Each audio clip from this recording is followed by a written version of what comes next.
The nightmare begins deep inside the bloody Oldbury woods. We see a lone warrior clinging to life, surrounded by the absolute carnage of his annihilated squad. Looming over them is an enemy army commanded by a woman sitting on a throne. But her underling notices something off. The main target isn't showing up. Board the Queen orders the final blow. As the executioner swings his massive axe to finish the job, clang, a blur of steel intercepts the strike, blowing the executioner back. Enter Jae-hyun, crashing the party just in time. He stepped in to save the fallen squad. But let's be real, he was the main prize the enemy army was hunting all along. The enemy mob rushes him all at once, but Jae-hyun mows them down like it's nothing. Total domination. He sneers, asking if they seriously thought a Zerg rush would work. Even with the numbers advantage, they're just not on his level. Meet Hyrkan in real life, name An Jae-hyun. He reps the Haho Mask Guild and flexes the legendary title Hero Slaughterer. The squad he just saved is trembling, begging for forgiveness. They claim it's their bad, they walked right into this. Forest ambush blindly. Hyrkan cuts them off, no apologies needed. He extends a hand, pulling them up. We're good. He tells them to stand tall. The squad's tearing up, totally moved, but Hyrkan insists the blame doesn't lie with them. It lies with the pathetic losers who can't handle a fair 1-versus-1 fight. He spits these words out while locking eyes with the woman on the throne.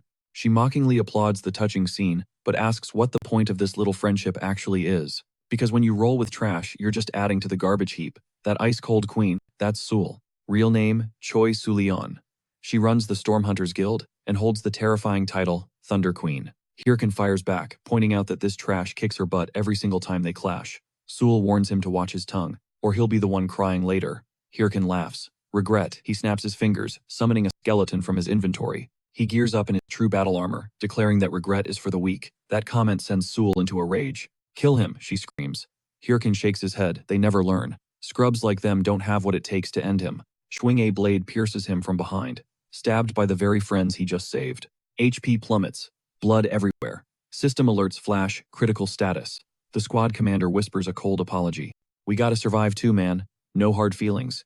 Hyrkan can't process it. Excuse me, Sul bursts out laughing, calling him pathetic. Did he seriously buy that friendship act? Loyalty implies nothing. When cold hard cash is on the table, Sul vows to delete his career permanently. She promises to spawn camp him until he quits. She knows this game isn't just a hobby for him, it's his livelihood. Without Warlord, he's a nobody. A broke loser. Sul feigns sympathy. What a shame. Look who's in the garbage now. Hyrkan tries to rage quit life and attack, but gets shanked again by his so-called brothers. Paralyzed and bleeding out, he watches Sul thank the traitors for a job well done. Hyrkan chokes out. Why? This guild was his family. The traitor sneers, telling him to just die quietly. They're getting paid millions. To put him down. What was he expecting? For them to turn down that kind of bag? Is this how it ends? After carrying them. After they called him family.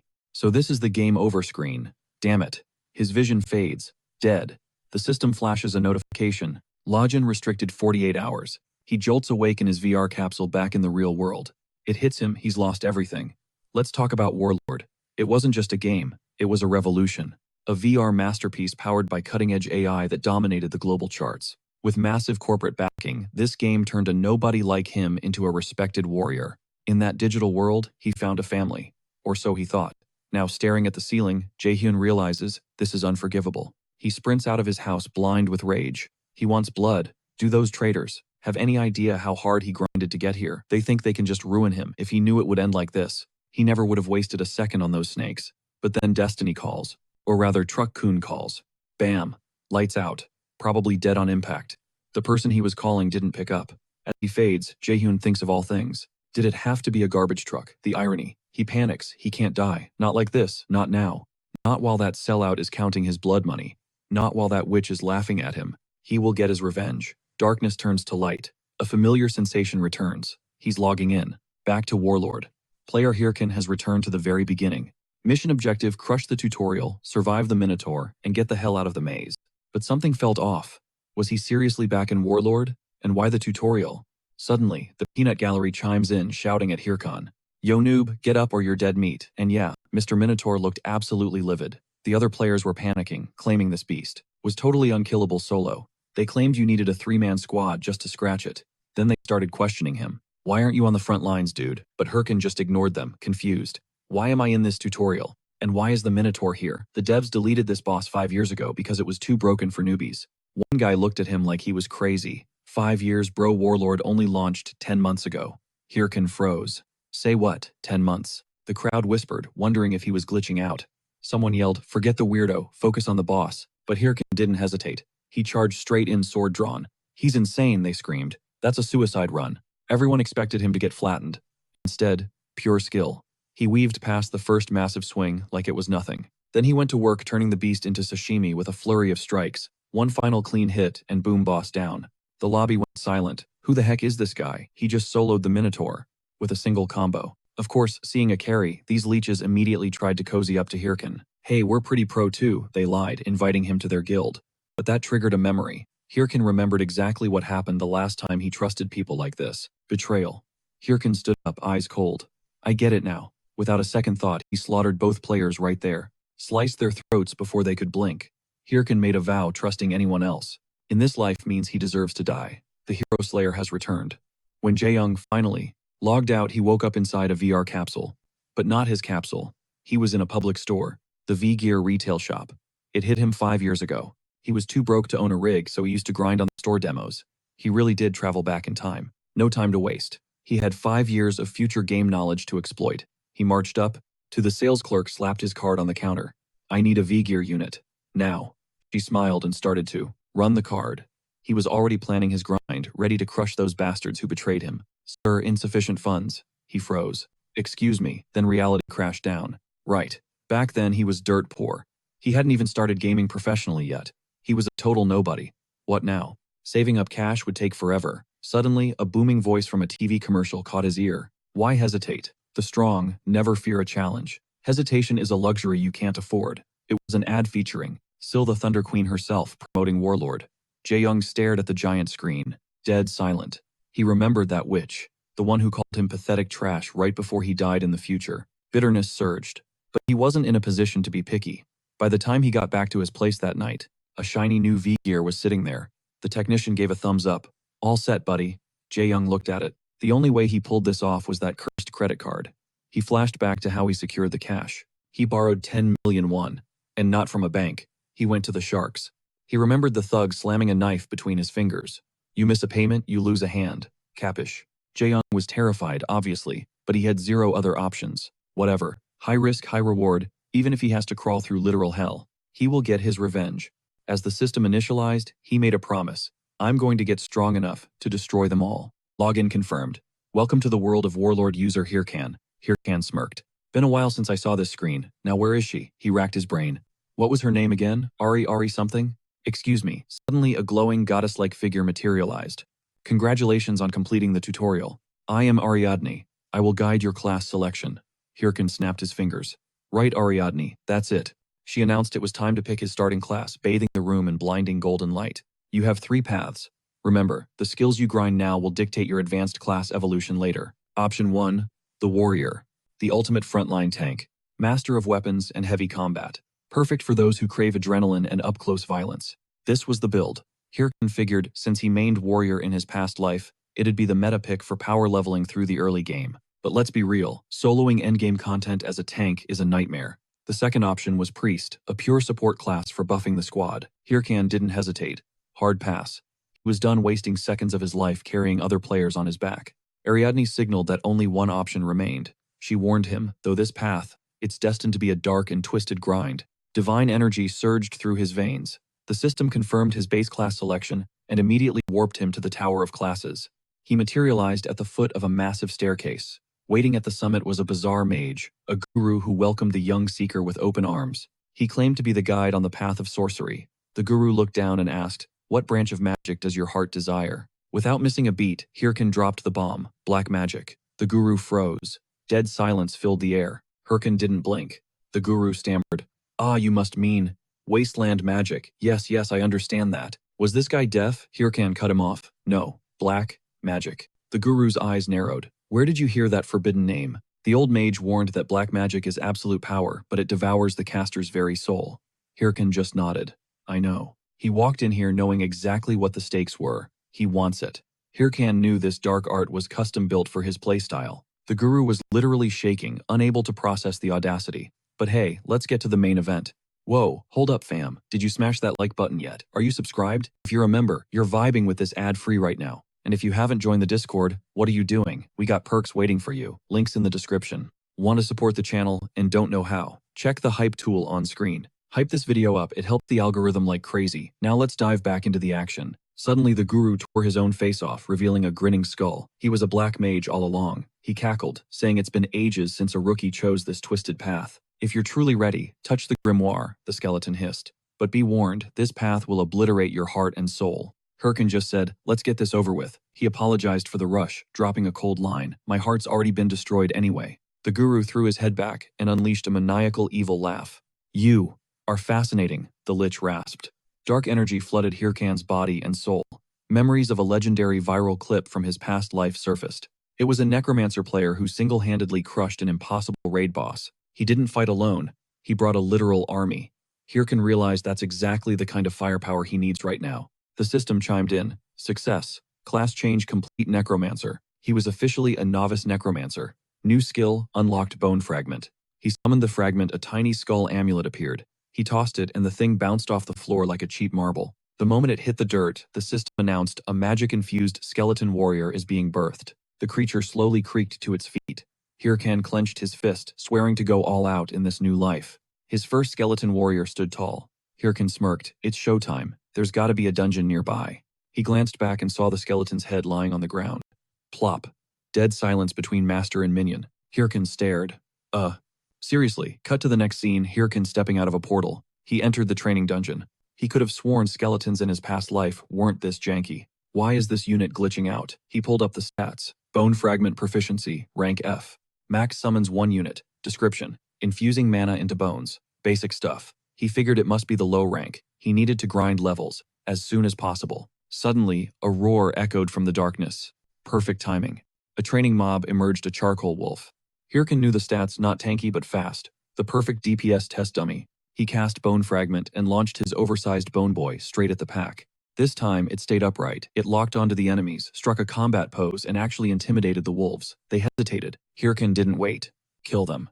The skeleton charged without a shred of fear, mostly because it didn't have a brain. Hyrkan nodded. Performance was better than expected. It was surprisingly agile, diving in head first.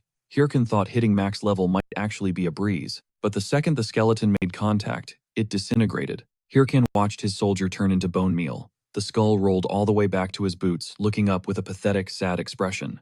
Hyrkan facepalmed. What the hell is this? Is this ability seriously that garbage?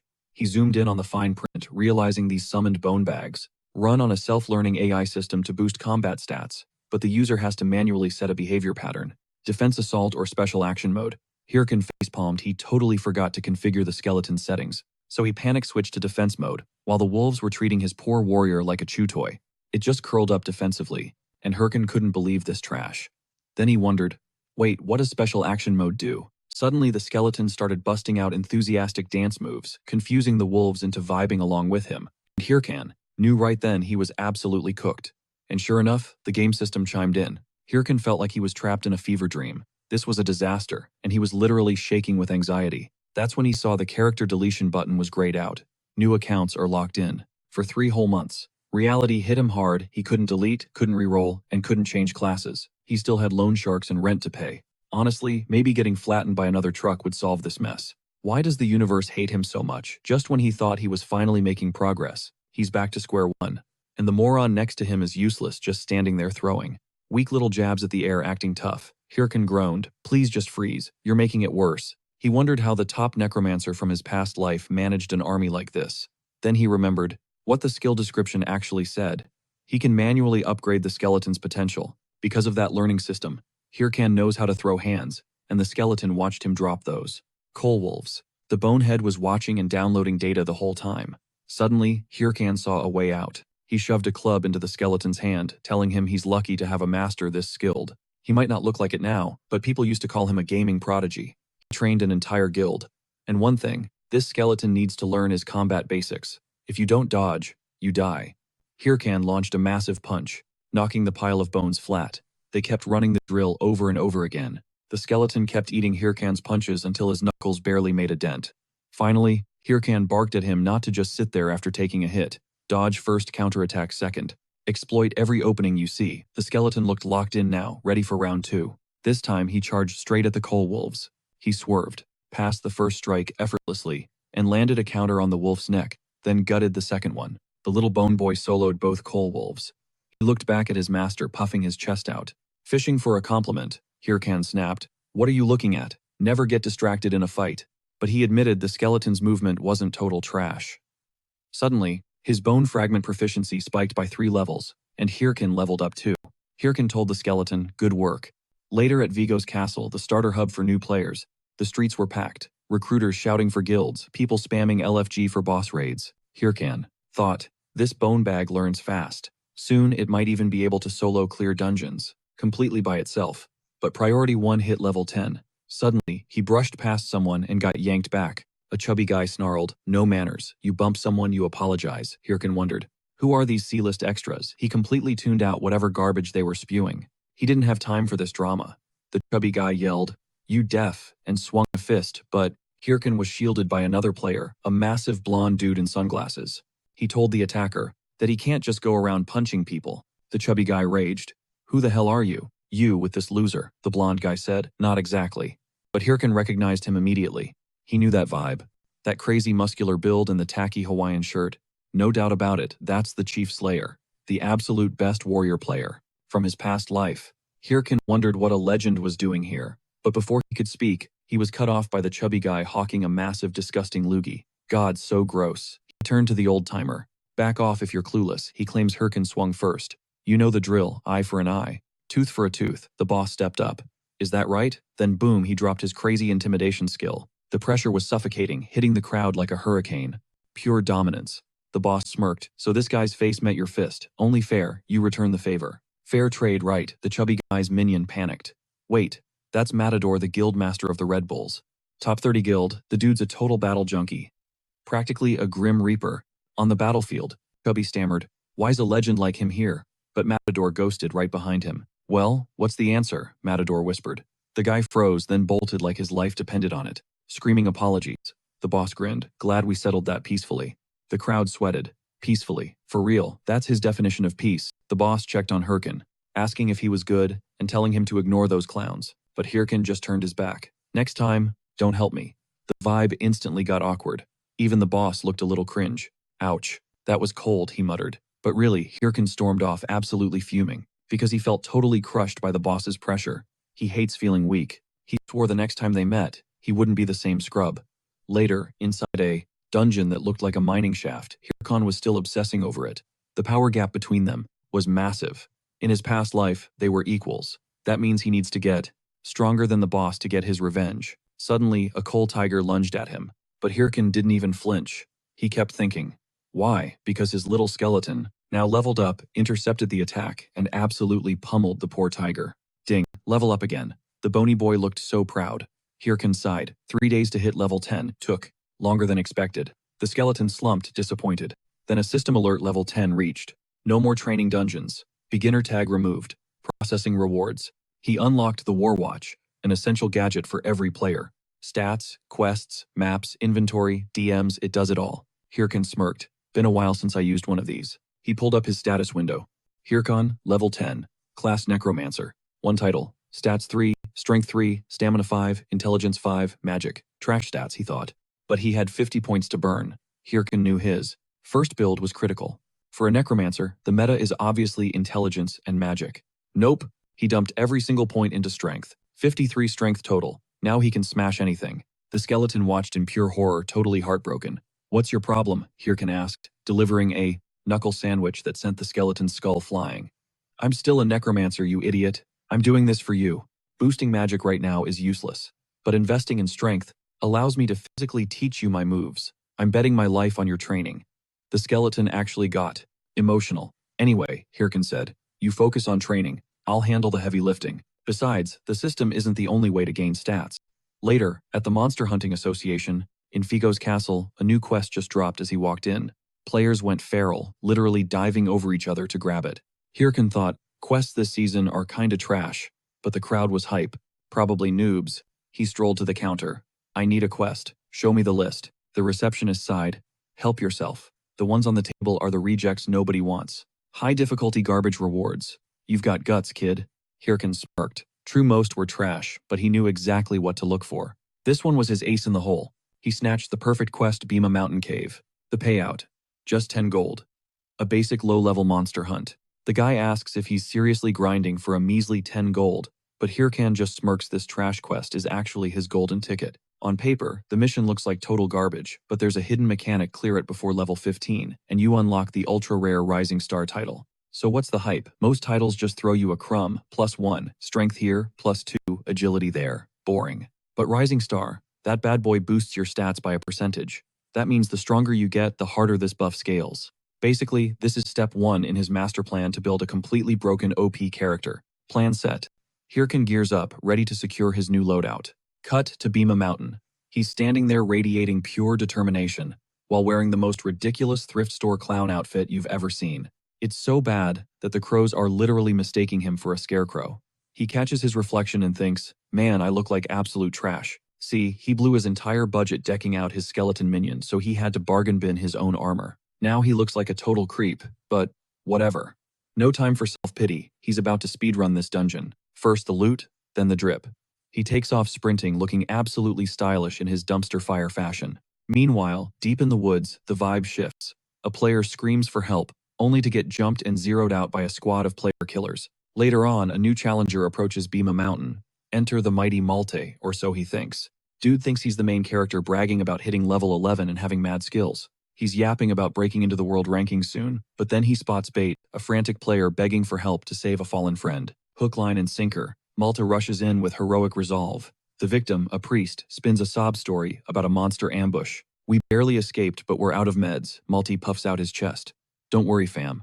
I'm stacked on health potions. The priest thanks him profusely, acting all relieved. But the second Malte turns his back. Whack. One dirty hit, and he's down for the count. The priest's smile twists. Thanks for the donation, buddy. We'll put your gear to good use. Malte gasps. You guys are scammers. The priest laughs. Don't hate the player, hate the game. You're the idiot who walked right into the trap. System alert: Malte is dead. He drops his war watch, and the gang mocks him for being a total casual. As Malte's avatar fades with a horrified expression, the priest turns to his boys. All right, loot him and reset. Let's find the next sucker. Meet the Ralph family, the most toxic ganking squad on the server. Meanwhile, back to our MC. Hyrkan is testing out his skeleton's shiny new gear against some timber wolves. And oh boy, it makes a difference. He switches the skeleton to assault mode. The undead minion goes berserk, lunging forward with blinding speed. Blink and you miss it, the wolves are deleted before they even know what hit them. The XP feed goes crazy: 375, 366, 379, easy money. Hyrkan nods. Now that his bone boy is packing a real steel blade, it can solo mobs while Hyrkan chills. He knows he made the right call dumping his gold into the summon. Stats over aesthetics is the rule of true pro gamers. Even though, yeah, he looks hideous. Even the skeleton stops to stare at him. Hyrkan frowns. Hey, wipe that look of pity off your skull face. Let's move. I need to farm enough cash to burn these rags. Seriously, the drip is tragic. But as they march on Thwip, an arrow comes out of nowhere and dings off the skeleton's helmet. Hyrkan freezes. A guy steps out of the bushes, hands up. Whoa, my bad, I thought that was a wild mob. It's the Ralph family again, running the same innocent act. The priest is spamming sorry, but Hyrkan isn't Malte. He instantly spots the stolen war watches and the fresh blood on their weapons. PKers, he thinks. Classic. Out loud, he plays it cool. No worries, bro. You got a spare mana potion, though. I'm running dry. The priest shakes his head, fresh out sadly. But hey, why don't we power level together? Your mana refills when you level up. Right? Hyrkan feigns ignorance. Oh yeah, that actually sounds perfect. Great. Since we almost shot your pet, let us carry you for a bit to make it up to you. Right on cue, a mob spawns. Perfect timing. We'll whittle its health down and you take the last hit for the XP. As they charge in, the priest whispers into the team chat. Everyone remembers the drill. Right. Step 1. Pull all the aggro. Step 2. Buff the monster so it hits like a truck. Step 3. Accidentally kite it right into the noob. He panics. He dies. We profit. They execute the play, dragging a buffed Timberwolf straight at Hyrkan. But instead of screaming, Hyrkan just deletes it. One strike. Dust. Hyrkan smiles. Wow, you guys set that up perfectly. The PKers stand there, jaws on the floor. How is that summon hitting that hard? These guys realized they messed up, so they tried to spam him with a whole wolf pack. At the exact same time, the mace wielder rushes in, trying to blindside the summoner from behind. But Hyrkan hits a perfect dodge. The attacker is completely shook. He had no idea a summoner could move with that kind of speed. With one clean slice, Hyrkan cleaves through the mace and the player. That's one criminal scumbag down. Hyrkan commands his skeleton to handle the stragglers, and the little bone boy gets absolutely aggressive. Master and minion rush the Ralph family. The priest starts stuttering, begging to talk it out. Too late. They get absolutely deleted by the skeleton, and Hyrkan, the infamous hero slayer. Hyrkan knows this type of player, the snakes who play nice just to gain your trust. Then they backstab you in the dirtiest, most pathetic way possible. The old Hyrkan might have fallen for the bait, but this version, nope. The priest begs for a second, offering up his loot, pleading for his life, but Hyrkan cuts him off. He tells him it's too late for talk. He's done trusting people. Then, he finishes the job. Ralph hits the ground, and 8 stolen war watches drop from his inventory. Jackpot. Hyrkan realizes this guy was actually stacked. Well, finders keepers. He is taking everything. He strips their decent gear. Meanwhile, the skeleton is literally stomping on the corpse, talk about toxic behavior. Or maybe he's just enjoying the suffering. The little guy looks way too happy. Hyrkan asks, "Bro, are you okay?" Does the skeleton want some loot too? Later, Hyrkan heals his bony buddy with necromancy. Now the skeleton is fully dripped out. He is looking like that one soldier from that other series. You know the one, the Manhwa, we covered on the channel, the 10-hour recap video. Probably an Easter egg. Hyrkan asks if he likes the new fit. Looks aren't everything in this game. It's the stats inside that count. But let's be real, he is looking fresh to death now. The skeleton gives him a look like, really bro. Anyway, Hyrkan checks the war watches. These things are gold. Here's the mechanic, sell a stolen watch, and you get a random gacha pull from the victim's inventory. You can pull rare gear with bonus stats. He scores Black Goblin pants, which give +5 to magic and intelligence. Then the Ancient Essence sword with +10 magic and a Demon Curse skill book. And obviously a massive pile of gold. It is like hitting the lottery, thanks to those losers. He geared up way faster than he expected. He pulls a mask from his inventory. Hyrkan says he is about to start recording his gameplay for the internet, so a disguise is necessary. Then he remembers some advice he got. You gotta have style. A top-tier guild needs a brand. A face. That is why they are the Haho masks. The fans are gonna eat this identity up. He thought about changing his vibe completely, but he sticks to the classic. He tweaks the mask to look darker, more menacing. He refuses to let anyone rob him ever again. He is going to prove he was right all along, starting from scratch. Mask on, skeleton ready. They head out. Later, deep in the mountain peaks, they enter the Bhima Mountain Cave dungeon.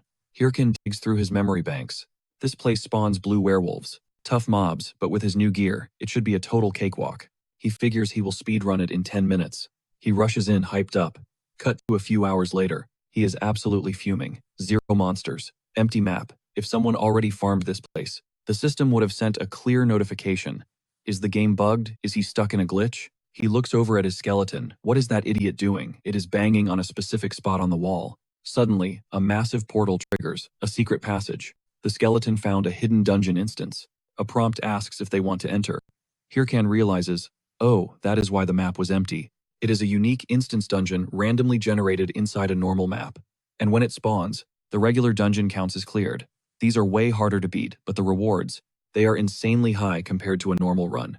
This is a huge opportunity. Only one problem. Once you go in, you are soft-locked until you clear it or die. Logically, he should bail. Retreat, no chance. But the stakes are real. If he dies here, he's slapped with a 48-hour login ban. That's 2 whole days of lost grind time. Still, he steps into the instance. Simple rule, just don't die, and we're golden. Flashbang, a blinding white light floods his vision. As it fades, the scenery hits him. He's standing in the middle of a massive, ruined coliseum. It's a total gladiator vibe.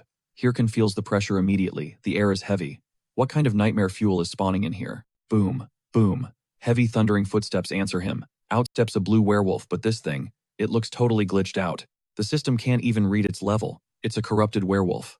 Hyrkan's eyes go wide. He wasn't prepped for this kind of heat. A corrupted mob. Here bam. Before he can process, he takes a massive hit and gets ragdolled across the room. He slams hard into the wall. Little skeleton immediately readies up to defend his master, but Hyrkan, he just chuckles. Jackpot. Today is his lucky day. A corrupted mob means juicy, high-tier materials for the main quest. He hypes up his bony sidekick. If we don't drop this beast, say goodbye to your dinner. Then he launches the counterattack. Team Synergy activated Little Skeleton, offers his blade as a step stool, launching Hyrkan sky high for an aerial strike. The corrupted werewolf looks up. It thinks Hyrkan is a sitting duck in midair.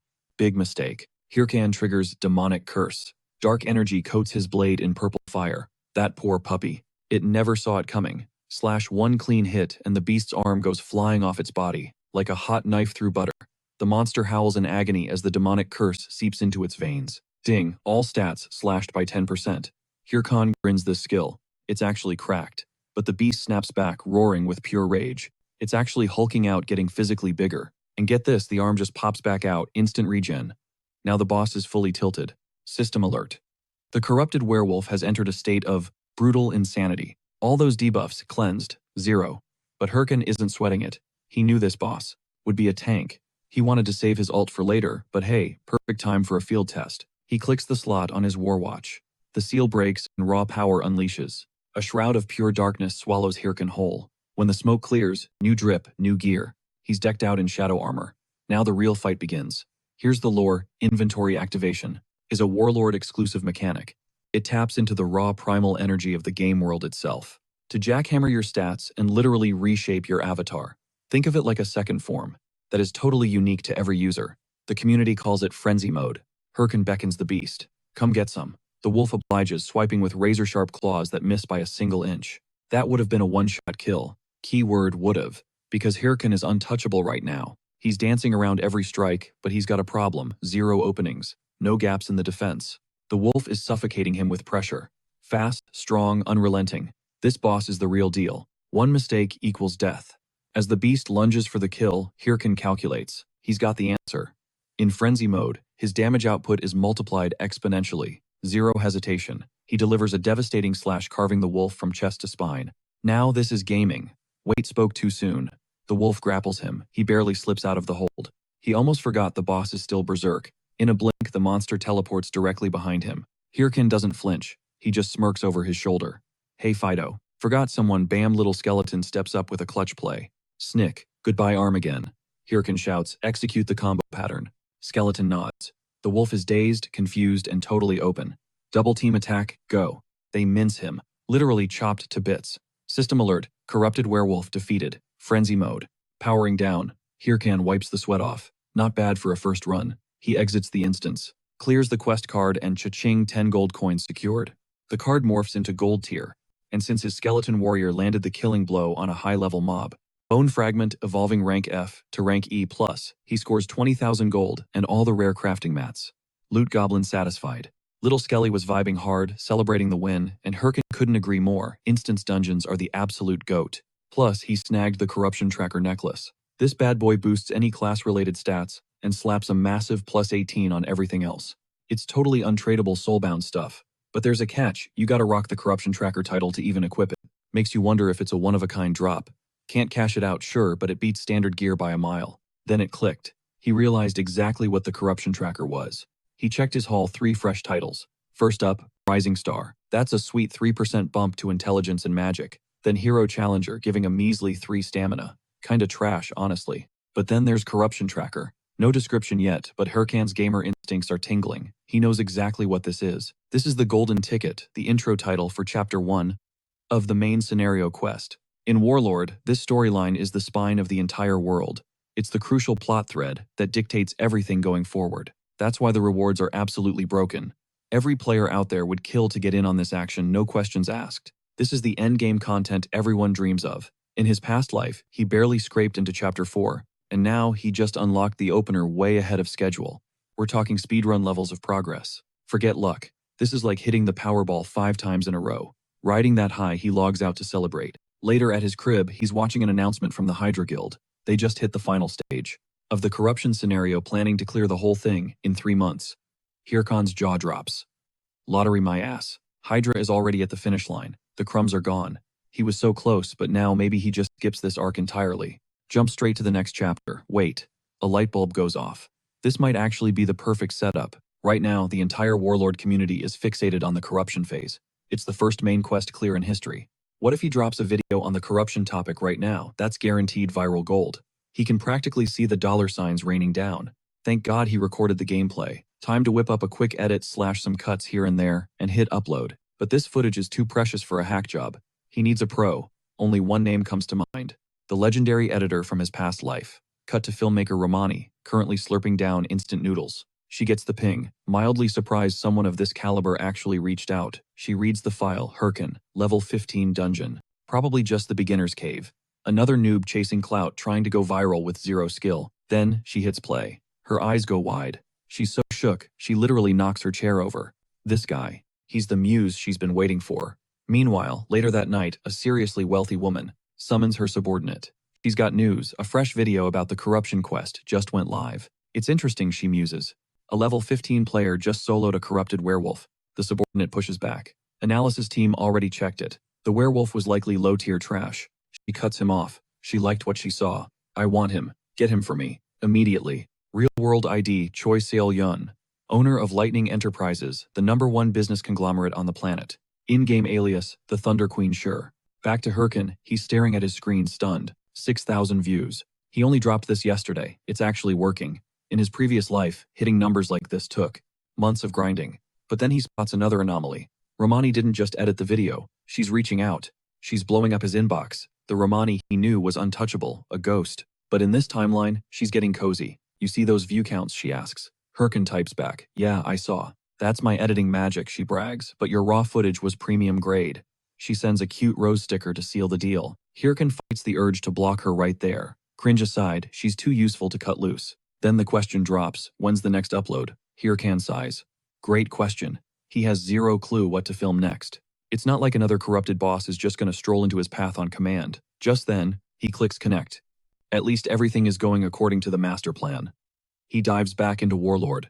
Meanwhile, Chief Matador is analyzing Hyrkan's video. He admits the kid's movement is top tier, but there's a nagging feeling. It's familiar. Has he clashed with this rookie before? Suddenly, a voice pipes up. Who looks familiar? It's Yoyol from the Red Bulls Guild. Chief points at the screen. This kid. Hyrkan. The Haho mask guy everyone is buzzing about lately. Yoel smirks, teasing him. Is watching this guy literally all you do these days, Chief? Dude looks like a total weirdo, but the boss says the latest news and player sightings have him absolutely buzzing. This guy's skills are cracked. He even summons a skeleton. He's on a whole different level from those basic necromancers. Boss thinks his combat is top tier. Would he take a 1v1 but Ariel? Shut that down real quick. She said if he's got time to yap, he needs to get grinding on his actual tasks. He's going live in 5 minutes. The boss asked if he's ready, but the guy's like, I'm always in. Det, you know how it is. Ariel claps back. If he's really that grateful, he better make sure today's stream is an absolute banger.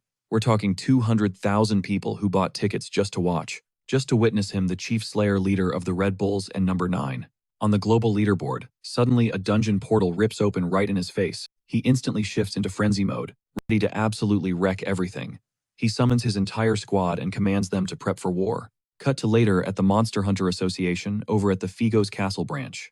Hyrkan is looking at the board like nothing seriously, not even a decent side quest. As expected, just trash tier missions. It's all because of this lousy starter village. He's seriously considering quitting the content creation game for a bit. Suddenly, the NPC at the counter speaks up. Wait, are you the guy who cleared Bhima Mountain? Hyrkan realizes it's the same clerk from before. He introduces himself as Rotan and asks if Hyrkan has a minute to chat. Flash forward to a private VIP room. Rotan drops some intel he heard. Hyrkan saw a corrupted monster in the Bhima cave. Hyrkan wonders if that was some in-game event. He confirms it. Yeah, saw a werewolf with these crazy, creepy eyes. Rotan nods. I knew it. What Hyrkan encountered was a mob exposed to the power of the corrupted. Rotan explains, no one knows exactly what the corrupted is, but its energy mutates monsters, making them way more savage and evil. The damage these things cause is massive, so the association put a huge bounty on them. Hyrkan instantly grabs the guy's arm, eyes on the prize, and says with pleasure, he'll risk his life to take down this evil. In his head though, he knows he just unlocked a hidden quest. Rotan warns the kid, listen, you're going up against something seriously OP and corrupted. Hyrkan's like, I'm good fam. Rotan insists he's not ready, but Hyrkan just thanks him for the opportunity.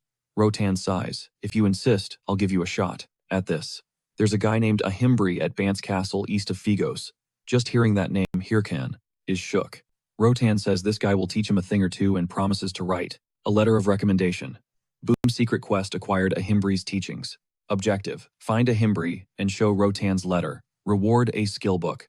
Hyrkan is literally shaking, screaming, let's go. Now the real game begins. He just snagged a quest to become a disciple of Ahimbri himself. We're talking about one of the 7 disciples of the Great Mage. Bokar, this NPC has the rarest skill books, and every mage and warlord would kill for a meeting. Almost nobody got this chance in the previous timeline. Maybe he unlocked it because of his Rising Star title, or that main corruption questline. Now he's gonna sprint like there's no tomorrow. But wait, Hyrkan almost forgot. He's got a little housekeeping to handle first. Later, in a forest with autumn leaves falling, he stands in a clearing and tosses a bone fragment, bouncing that little skull on the ground. He summons his little skeleton buddy. Hyrkan realizes he hasn't even checked the loot he grinded yesterday. Finally, time to use the werewolf skull. The system prompts transform werewolf skull into a skeleton. Warrior Hyrkan shouts, yes, absolutely. The werewolf traits fuse into his little skeleton, boosting durability by 2. Hyrkan remembers his corruption tracker necklace. Obviously he equips that bad boy. Boom, all stats increase by 18. His class skills get a buff too. Now that his build is optimized, he's way more powerful. He uses 2 more bone fragments, 2 little skulls, transform into 2 new skeletal companions. The original skeleton looks super confused. Suddenly he's got brothers. Hyrkan grins. From now on, every fight is a 3-man squad beatdown. They need to get. Fam, look at little skeleton. He is absolutely panicking, like nope, nope, nope. Meanwhile, Hyrkan Zero chill totally unbothered. He was just deep in thought wondering, what kind of nightmare fuel spawns in this zone? Cut to later, the whole squad is throwing hands with a level 25 forest bear. This beast is an absolute unit. One swipe snaps a massive tree like a toothpick. It looks like a walking pile of earth and turf rock-solid defense. Hyrkan manages to slip past the first claw swipe. Then comes the follow-up, a lethal strike. Hyrkan freezes, looking terrified. Psyche. It's all an act to pull aggro. Setup complete. Now it's minion time. The first skeleton charges in sword, ready to slash. But the bear just palms his skull and yeets him across the clearing like a piece of trash. Total disrespect. And Hyrkan's shouting, did you seriously just tank that telegraphed hit? You gotta hit the blind spots. Okay, next skeleton steps up to the plate. A little more grit, a little more hype.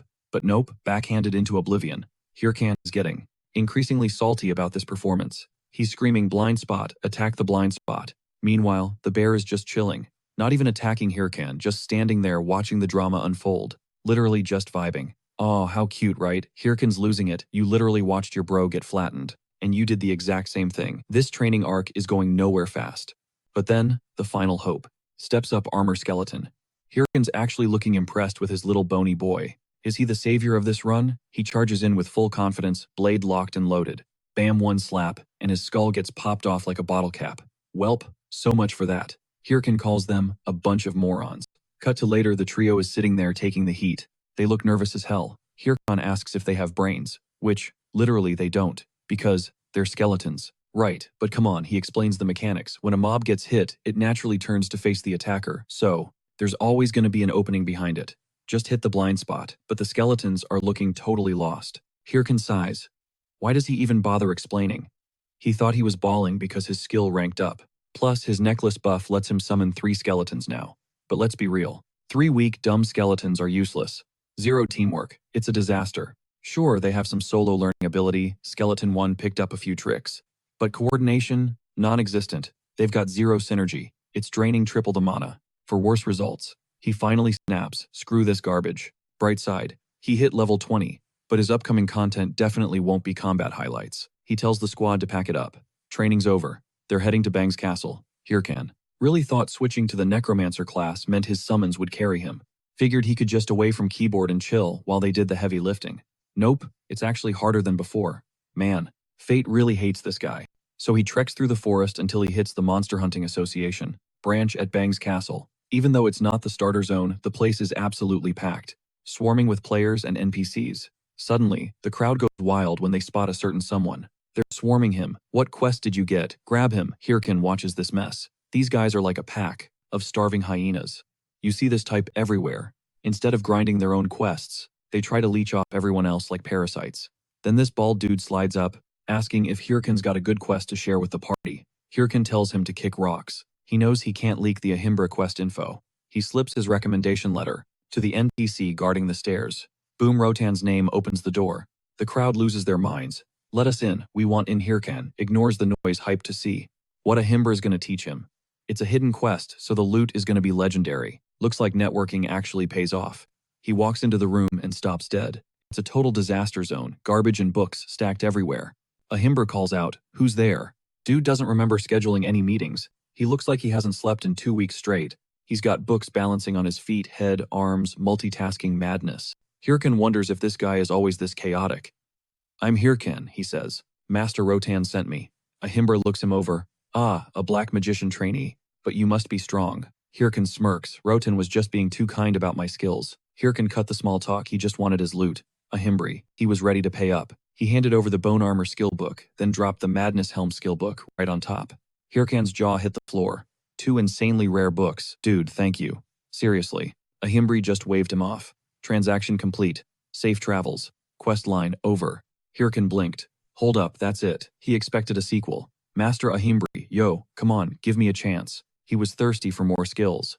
I'll do literally anything for another shot. Ahimbri snatched Hyrkan's hands. Anything. The NPC liked the sound of that way too much. Boom. New quest unlocked. Find the egg in the nest. Reward absolutely nothing. Hyrkan squinted.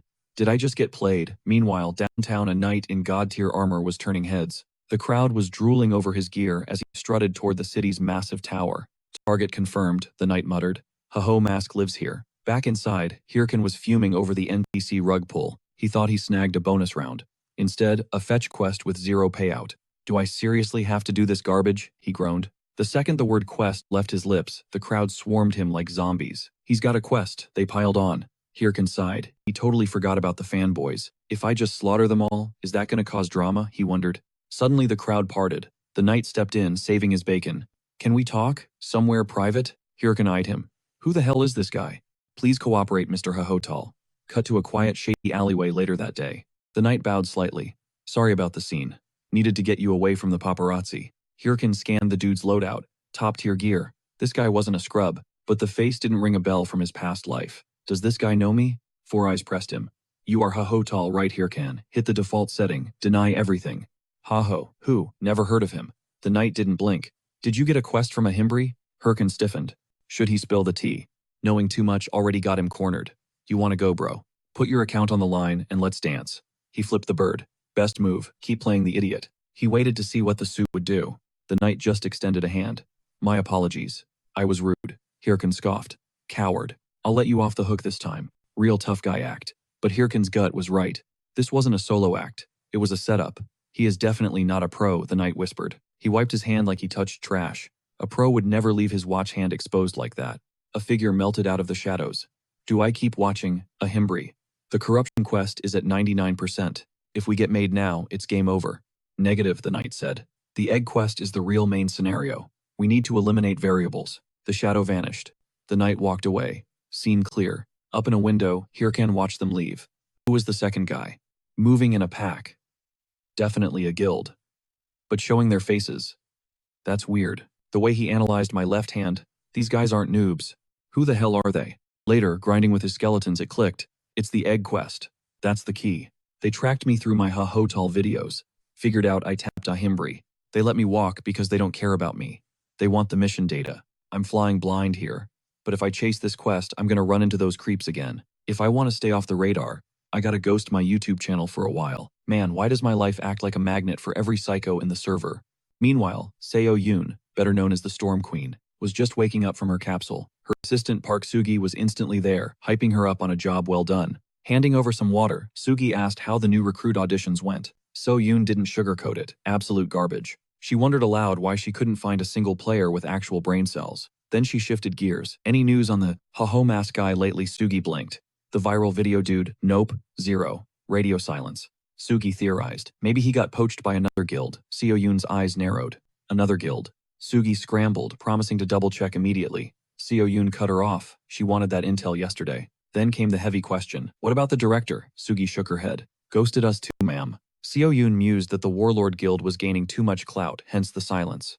Back when she first mentioned gaming, he tried to nuke her marriage. Meanwhile, Sugi was low-key admiring her boss's insane physique. Before storming out, Seo Yoon dropped a bomb. Scrap the recruitment. Redo it. I want a full report by tomorrow. Sugi panicked. Say what tomorrow? But Seo Yoon just slammed the door in her face. Sugi sighed. That temper is lethal. Cutting back to Hyrkan, he was stepping onto familiar turf he hadn't seen in ages, the lizard swamp. He figured since Ahimbri was chilling at Bang's castle, the quest objective had to be nearby. The clue was egg, so he used his gamer logic oviparous monsters. That means birds, bugs, or reptiles. And the lizard swamp checked all those boxes. Plan A: scour this place. If that busts, he'll rotate to the next zone. He summoned his little skeleton minion for a quick experiment. Hyrkan muttered, since this is a high-level kill zone, I need to juice this guy up with an enchantment. He queued up Helm of Madness. It slaps a mark on the skeleton's skull, but there's a sketch RNG chance the summon goes insane. Hyrkan figured that glowing sigil on the helm was the trigger for the spell. He cast Helm of Madness, and the skeleton got a massive glow-up. Sprouted horns, red aura flaring it looked. Jacked and completely unhinged. Hyrkan smirked. Test run starts now. Too bad he skimmed over the part where the skeleton loses its mind. Hyrkan announced, "Attack me, let's see what you got." The skeleton lunged with actual murder intent, but Hyrkan casually countered with a haymaker, literally punching its skull off. The audacity to jump scare me, Hyrkan fumed. Was this a glitch? Did the devs scam him again? Suddenly, a level 30 lizard man crept up behind him. Perfect timing, Hyrkan grinned. Fresh test subjects. He cast Helm of Madness on his whole squad. The skeleton's stats skyrocketed, and he stacked bone armor on them for good measure. They were primed to wreck some lizardmen. The undead squad charged in fully berserk mode. The lizardmen didn't stand a chance against the roided-out skeletons. They got sliced in half instantly. Ding Hyrkan bagged 864 XP. Okay, these buffs are broken, he laughed. For the next week, it's going to be rinse and repeat until he finds that stupid egg. He decided if it's not here, they move out. But someone was lurking in the bushes watching Hyrkan's every move, and she seemed very interested. Meet Ilha. As you can see, she's a total bombshell. Not to brag, but facts are facts. Simps everywhere shower her with gifts just for existing. That's why her life has been, well, stuck on easy mode. Whenever she hits a snag, her army of orbiters fixes it. But right now, she slipped and face-planted into a puddle of sludge. Ilha mentally screamed, "I hate this dump." One of her slaves brought her here to power level her, but the guy had the nerve to die on the way. Now she's stranded. Ilha realized the mobs here were way out of her league. Then she spotted Hyrkan. Target acquired, new carry found. She collapsed on purpose, crying out for help, claiming the monsters hurt her. Ilha was sure this guy would fall for the trap. No dude ignores a visual like her. But Hyrkan, he just turned his back, cold. Ilha was shook. Is he blind? Is he ignoring me? Hyrkan thought, just another weirdo. Ilha was so triggered, she bit her lip till it bled. The disrespect. Hyrkan stayed unbothered while his skeleton squad dismantled the lizardmen. He sighed, that chick is annoying. Ilha didn't quit. She kept tailing him, doing everything possible to waste his time. She kept trailing him, putting on that wide-eyed innocent act. Hyrkan just sighed internally. Is there even one solid player in this trash game? Best way to ditch a leech, deal with it head on. Hyrkan spun around. You looking for something, and boom, she dropped the sob story. Claims she lost her sword scrapping in the swamp and hits him with the, "Can you please help me get it back" eyes. Hyrkan cut to the chase. You bounce after that. She nodded eagerly. Totally. While thanking him profusely, she smirked internally. Gotcha. Cut to later. She's pointing out her lost weapon conveniently stranded on a tiny patch of land, dead center of the murky swamp waters. Hyrkan kept it cold. Don't forget the deal. I get it, you dip. He snapped his fingers, sending his skeleton crew to fetch it. He ain't falling for the bait himself.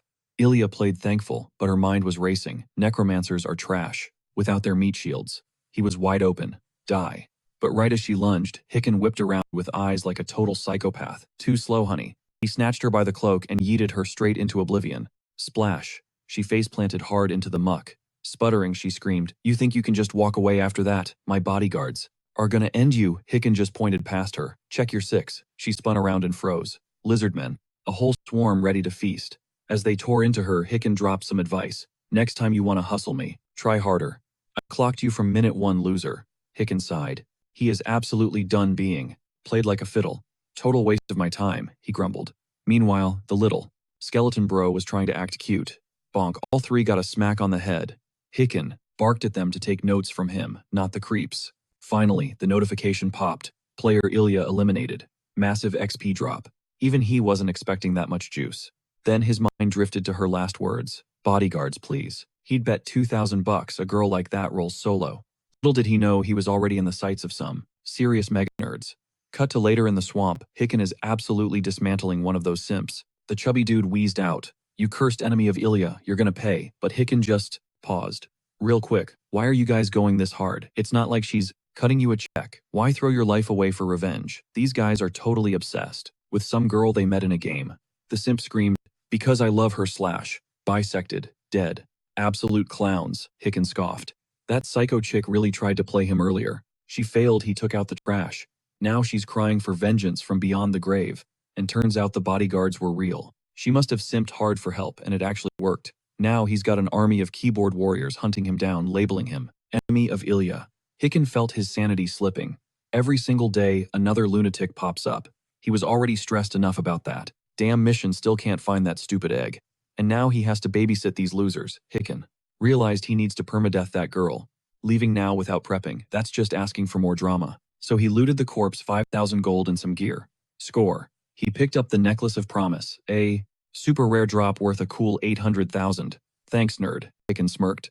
If these simps keep coming, He'll just slaughter them one by one.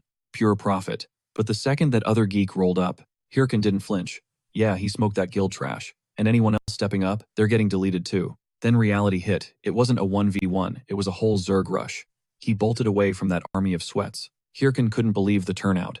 That psycho chick is taking this beef way too seriously. He tossed out his skeletons to buy time, but these guys weren't intimidated by a little bone magic. They tanked the damage and absolutely crushed his minions. Hyrkan realized the grim truth. These guys were overleveled. Trying to solo this entire mob, that's a suicide run. He can't face tank that much DPS yet.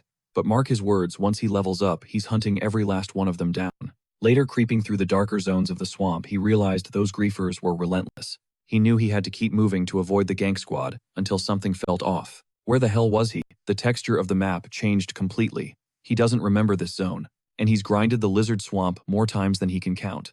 This area is uncharted territory. It clicked. This has to be the quest instance. He's exactly where he needs to be. Meanwhile, the guild squad was closing in, hunting Hyrkan down. Then they spotted the skeletons. But the skellies were dancing. The gamers paused. Is this a glitch? A skeleton rave? The chubby guy raged. He saw it as a mockery of his guild. He charged in, blind with fury. Big mistake. Something massive snatched him up before he could even cast. He'd wandered straight into the boss aggro range. Panic set in as the level 40 lizard dragon loomed over them. Hyrkan, he was chilling in stealth mode. Hyrkan realized he'd been camping inside the lizard dragon's nest the entire time. This boss is a stat stick, insane defense, health, and damage. You need a 20-man raid team of level 40s to scratch it. In his past life, this raid was cleared ages ago. This thing shouldn't even be alive. But because of his unique quest item, that egg the system forced a respawn. Basically, if the giant lizard is breathing, the quest item for a Himbri is definitely here. But then the realization hit him like a truck. A Himbri sent him here alone. Solo against level 40, raid boss. That shady magician set him up to die. Hyrkan cursed that scammer. But hey, silver lining, he's got a whole guild of meat shields to distract the beast. The nerds tried to retreat, but Hyrkan wasn't about to let his bait escape that easily. He micromanaged his skeletons to body block their exit. No escape. Just push through, one shouted. Bad move. The dragon tail whipped that guy into the stratosphere. While the mob got slaughtered, Hyrkan sprinted past them. Thanks for tanking the aggro boys. He'll never forget their sacrifice. Now it's loot time. He dove into the empty nest. He scanned for the egg. Nothing. Just an empty lair, Hyrkan muttered. It's gotta be here. He kept digging until he spotted something bizarre tucked away. A totally sus-looking object. It looked more like a rock shaped like an egg than an actual egg, but it had that quest item vibe. He grabbed it. Good enough. Suddenly, he felt his skeleton connection sever. They were wiped out. That meant the boss cleared the trash and was locking onto the last intruder, Hyrkan. The dragon came crashing back. Game over if he stays. He realized he was totally cooked if he didn't move. He grabbed the rock thing, prayed it was the objective, and booked it. Later back in the swamp, the nerd army was decimated. A total party wipe. Hyrkan walked up to the last survivor crawling on the ground. Warlord is such a cool game, right? It gives you total freedom. Even enough freedom to be an idiot. The guy tried to speak, and Hyrkan almost buried his sword in the guy's face. Let me make this crystal clear. I'm not playing around. My actual life is riding on this game. Next time, no mercy. He delivered that warning for him, and that psycho chick then vanished into the swamp. Stepping over the digital corpses of those wannabe PKers, Hyrkan made a vow. If they try to jump him again, it's not just a skirmish, it's total war. But first time to secure the bag. He's leaking the lizard dragon's coordinates for a cool 100,000 gold. Fast forward to the drop-off. Hyrkan hauled the prize to a Himbri's doorstep. Got the goods, he announced, silently praying this was the real deal. No way was he trekking back to that hellhole swamp. A Himbri inspected the loot, dragging out the silence, before finally admitting it was exactly what he needed. Impressive work, the mage scoffed. Surprisingly fast for a lowly adventurer like you. Seriously, Hyrkan clenched his jaw. Does every interaction with this NPC have to come with a side of disrespect? Ignoring the shade, he pressed for the next objective. A Himbri's gaze darkened. Are you aware of the gravity here? Wherever we track these mutated abominations, this artifact always appears. A Himbri dubbed it the Stone of Corruption. Suddenly it clicked. That's why those players were hunting him down like dogs. This wasn't just junk loot. It was a key item for the main scenario. Hyrkan's mind raced. Those guys weren't just griefing. They were trying to corner the market on the game's storyline. Whoever controls the egg controls the narrative. A cold sweat hit him. He wasn't just doing a fetch quest. He was being played. He never signed up to carry the fate of the entire server, a Himbri sighed, feigning pity. Perhaps this burden is too heavy for you. We face an ancient, overwhelming darkness. I need a champion, not a casual. The mage leaned in. Do you have the resolve to face the corruption? Resolve, Hyrkan smirked internally. For a shot at the main scenario rewards, he'd face hell itself. I'll give it everything I've got, he declared. But a Himbri held up a hand. Not yet. The enemy would crush you instantly. A rookie of your caliber wouldn't last 5 seconds out there. Hyrkan's heart sank. Is it my level? Am I too weak? Not exactly, the mage mused. However, if you beg properly, say, "Oh great Ahimbri, please accept me as your student, I might consider training you." Hyrkan slammed the door so hard the frame rattled. He was furious, but the notification dinged, quest accepted. That sadistic power-tripping freak, Hyrkan fumed. He absolutely loathed that NPC. The guy actually made him say it 3 times. Meanwhile, back at the lizard swamp, the raid boss was going down. The lizard dragon roared its last breath. The raid was a success entirely, thanks to the coordinates Hyrkan sold them. Cheers erupted as the beast fell, but the MVP wasn't the tank or the DPS, it was the bespectacled knight, lurking in the back. The raid leader approached him, gratitude spilling over. "We couldn't have tracked it without you. Take a cut of the loot. Seriously, we'd still be wandering the swamp if you hadn't stepped up." They tried to press gold into his hands, but Glasses waved it off. "No need. I dislike breaking protocol." The players were baffled. Does this guy just help for the sake of justice? Is he a saint? Turning away, the knight dropped a final comment. "The loot inside the nest. It's all yours." He strode past them, a smirk forming. They had no idea. The real treasure, the Stone of Corruption, was waiting for him. When the dragon respawned, he'd been terrified that the Ha-Ho Mask Hyrkan would beat him to it. But seeing the dragon alive meant the nest should have been untouched. The prize was his for the taking. He rushed into the lair, eyes scanning for the artifact. Nothing, just empty air. A primal scream of pure rage echoed through the swamp. Cut to the real world, Jaehyun was vibing in his apartment. After all that grinding and humiliation, it was finally time. He was going to order the premium beef. With the gold he just flipped, he was flush with cash. No more instant noodles tonight, he feasts like a king. Plus, looting those PKers gave him a nice little bonus on top of the quest gold. He transferred the funds to his bank account feeling rich. Then reality hit. Ping. Credit card bill deducted. Ping. Utilities deducted. Ping. Overdue rent snatched immediately. His balance plummeted to 0. Forget premium beef. He couldn't even afford a value meal. "Why am I always broke?" he groaned. He busted his back for this. A notification lit up his phone. It was Romani. "Yo, you still alive?" She was asking about the next video upload. Jaehyun froze. In the chaos, he'd completely ghosted his editor. Shoot. With a guild of PKers hunting him, content creation just got a lot more complicated. But videos could wait. Right now he was worried about starving to death. "I'm just a simple gamer trying to survive," he wailed. "I can't take this anymore." He's playing by his own rules today. Scene switch, a desolate graveyard deep within the forest of the dead. Cameras rolling, time to secure that bag. Even Hyrkan admits the vibes here are creepier than usual. But for his current level, this is XP heaven, chef's kiss. Plus that spooky atmosphere is absolute clickbait gold. For the channel, he turns to his bony crew and drops the command, "Time to start the grind." But hold up, the squad just got an upgrade. They are finally mixing physical DPS with some magic support. Everyone meet the skeleton mage. And the only reason he unlocked this unit, surprisingly, it's thanks to that absolute jerk, a Himbri, who coughed up the summoning spell. Now, the more Hyrkan levels his proficiency, the more cracked his skeleton mage becomes. Sure, summoning a caster is OP, but it drains mana like crazy. So Hyrkan tells his minions, their target today is their own kind. Specifically level 33 skeletons. And yeah, the little guys are shaking in their boots. Hyrkan smirks, noting the enemies spawned early. He screams at his team, asking why they're freezing up. Get in there. The skeletons are terrified, straight up panicking. Hyrkan warns them once the aggro starts, they will realize these enemies hit different.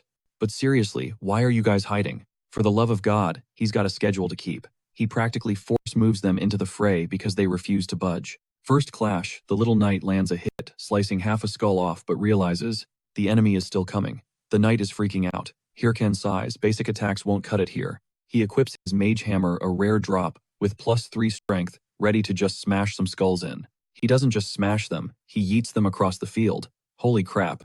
Hyrkan looks at his minions. Did you see that? It's not rocket science. But the squad is still trembling. Hyrkan asks, what is your deal today?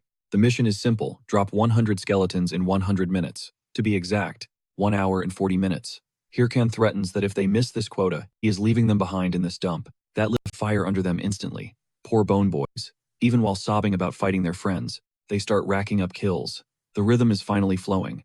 Hyrkan thought the adjustment period would suck, but the squad is actually crushing it. Hyrkan knows this footage is going to be so fire that he needs to hit up Romaine as soon as possible. Suddenly the ground shakes, footsteps heavy enough to cause an earthquake. It's a level 35 skeleton warrior. Hyrkan pauses. What is a mob like that doing here? That is an elite monster, a super rare random spawn. Translation: Hyrkan is eating good tonight. He wonders what to devour first. A rib, a steak, it all looks delicious. But when the warrior strikes, the impact shatters the terrain. Hyrkan and his army barely dodged the shockwave. Hyrkan admits, okay, that was close. If that hit connected, he'd be in serious trouble. But he managed to snap the poor guy's arm in the chaos. The next play isn't Hyrkan's, it's the little knight opening up a perfect window for Hyrkan to slam the warrior with his hammer. After shattering the plating, on the warrior's knee, Hyrkan does a roll call. The response: a resounding, "Yes sir, Captain Useless." Hyrkan smirks, thinking that was easier than expected. But the warrior isn't done. It's still standing and swinging at Hyrkan. He saw it coming though. He calls the enemy impatient, because there is one more attack incoming that the warrior didn't spot. The finisher comes from the skeleton mage, a massive fireball, which completely incinerates the enemy. Hyrkan cheers. That was a massive chunk of experience points gained. He knows this clip alone guarantees at least 10,000 views once it goes live. And honestly, the smell of burnt bones is making him hungry for BBQ. Suddenly, a system alert pops up. The area boss sensed a subordinate die and has located the intruder. The boss has awakened. Looming before them is a terrifying creature, a skeleton, radiating magical energy. Hyrkan panics. What is this trash doing here already? It's the gold skeleton level 40. Lore drop. The gold skeleton is the field boss of the Forest of the Dead. In fact, it is the first magic-type boss introduced in the entire game. It's so OP, it's known as the #1 enemy for beginner players. Hyrkan freezes. He started wondering if the spawn condition was wiping out every single skeleton. Dude totally ghosted that detail. Real talk, this is going to be a sweaty boss fight. But if he clutches the win, the loot drops will be insane. Plus, he's got the cheat codes to beat this guy. He barked orders at his bone squad to lock in, then pinged system alert. They despawned. Hyrkan's mana tank was empty. He was like, say what? Then it clicked. He spammed 4 summons, including a mage, and ordered them to nuke 100 mobs with max power right out of the gate. Rookie mistake, he didn't watch his blue bar. Now he's got 0 mana, and no choice but to 1v1 the golden skeleton. He shrugged it off, saying it's a solid excuse to get a workout in. Boom. Skeleton transformation activated. He channeled the masked Black Knight. Game on. Zero fear. He rushed straight at the golden skeleton, who was already charging up a nasty spell. The arena turned into a laser light show. Hyrkan realized dodging this mess is a nightmare. There's a reason they call this boss the Noob Slayer. Hyrkan knows if he lets the boss spam skills, he is absolutely cooked. Gotta shut down that magic. Step 1. Smash the hands, weaving the spell. Crack. One of the magic circles shattered instantly, since the boss needed a specific pair of hands for each circle. 2 left to go. Hyrkan vowed to grind those bone hands into dust. But plot twist, that wasn't the boss's only trick. System alert flashing red. The boss has locked onto Hyrkan. It read Hyrkan's move and switched up the meta. Combined the remaining hands for a totally different, way more overpowered spell. Hyrkan didn't remember this mechanic. A massive laser beam ripped through, obliterating everything in its path. Hyrkan screamed, "What the hell is that?" The beam nearly took his head off, but he sidestepped at the last second. He definitely didn't recall this phase. The Forest of the Dead looked like a war zone. Was his memory glitching? Did the golden skeleton always have a secret attack pattern? Maybe the devs buffed him like the Minotaur. Who knows? His memory came up blank. It's been years since he last ran this dungeon. This is bad. Like really bad. His skeleton army is gone, and his main strats are toast. How on earth is he supposed to clear this raid now? Time to rely on pure instinct. He danced around the next volley of lasers. His speed is elite, sure. Enough to read the trajectory and dodge. But he can't kite forever. He needs an opening. He didn't expect the skeleton to throw hands literally. The boss grabbed him. Critical hit. Next up was a point-blank laser to Hyrkan's face. He thought, how deep is this guy's move pool? Lucky for him, he had an ace up his sleeve. Demon Curse unleashed. Boss stats plummeted by 13%. That was the window he needed to break the grapple. Get right in its grill and deliver a hammer smash so hard, it turned the golden skeleton into confetti. Hyrkan announced the clear. System confirmed golden skeleton down. Loot 97,000 gold. The skeleton slayer title, and a sweet level up. But Hyrkan was shaking. He admitted that was terrifying. A few seconds slower, and it would have been game over. He pulled up his stats. Current status. Level 36. 9 titles locked in. Strength at 100, 9. Stamina, 35. Intelligence, 101. And Magic, 141. He skipped straight to level 36. Let's go, baby. But then reality hit. If he keeps playing this risky, he's gonna crash and burn. Magic is sitting at 148 now. Not trash, but definitely not OP for his build. So far, he's been riding high on XP multipliers and bonuses. But his spell kit is too expensive for his mana pool. He's been dumping points into strength for his minions, and now he's terrified of hitting a boss wall in the future and running dry again. The problem, he's completely maxed out every single title that boosts magic stats, hit the ceiling, and his wallet is too empty to buy any magic buffing gear. But Hyrkan wasn't trying to stress over that right now. The plan: send the footage to Romain, hit level 40, and figure out the endgame later. Dude just wants to devour some premium steak. And when Romain saw the raw file, she got so hyped, she straight up punched her pillow, screaming, "For real? Did that crazy brat actually solo a monster on that level?" Romain was absolutely shook by his micromanagement skills and how he commanded his summons. The way he moves, pure, unadulterated talent. Romain knows it's just raw footage, but it's so perfect she barely wants to touch it. Still, she's gonna cook up an edit and send him the final cut. She just needs a killer title. Then it clicked. She's naming this masterpiece the Emperor of Solo Play, later at the Monster Hunter Association. At the Bang's Castle branch, Hyrkan pulled up on a Himbri to flex that he's back and stronger than ever. But a Himbri asked, "What happened to you, dude? Looked like he crawled out of a dumpster." Hyrkan thought, "This is all your fault," but kept that quiet. Instead, he told the guy to skip the small talk and hand over the reward. Himbri agreed. Time to pay up. He handed over a Himbri's Techniques Volume 2. Hyrkan finally secured the skill book. Skeleton Science. It's a necromancy skill you can't buy, even with real cash. No pay to win here. His current proficiency in Skeleton Science is F tier, but just unlocking it grants a passive buff that boosts all stats by 5%.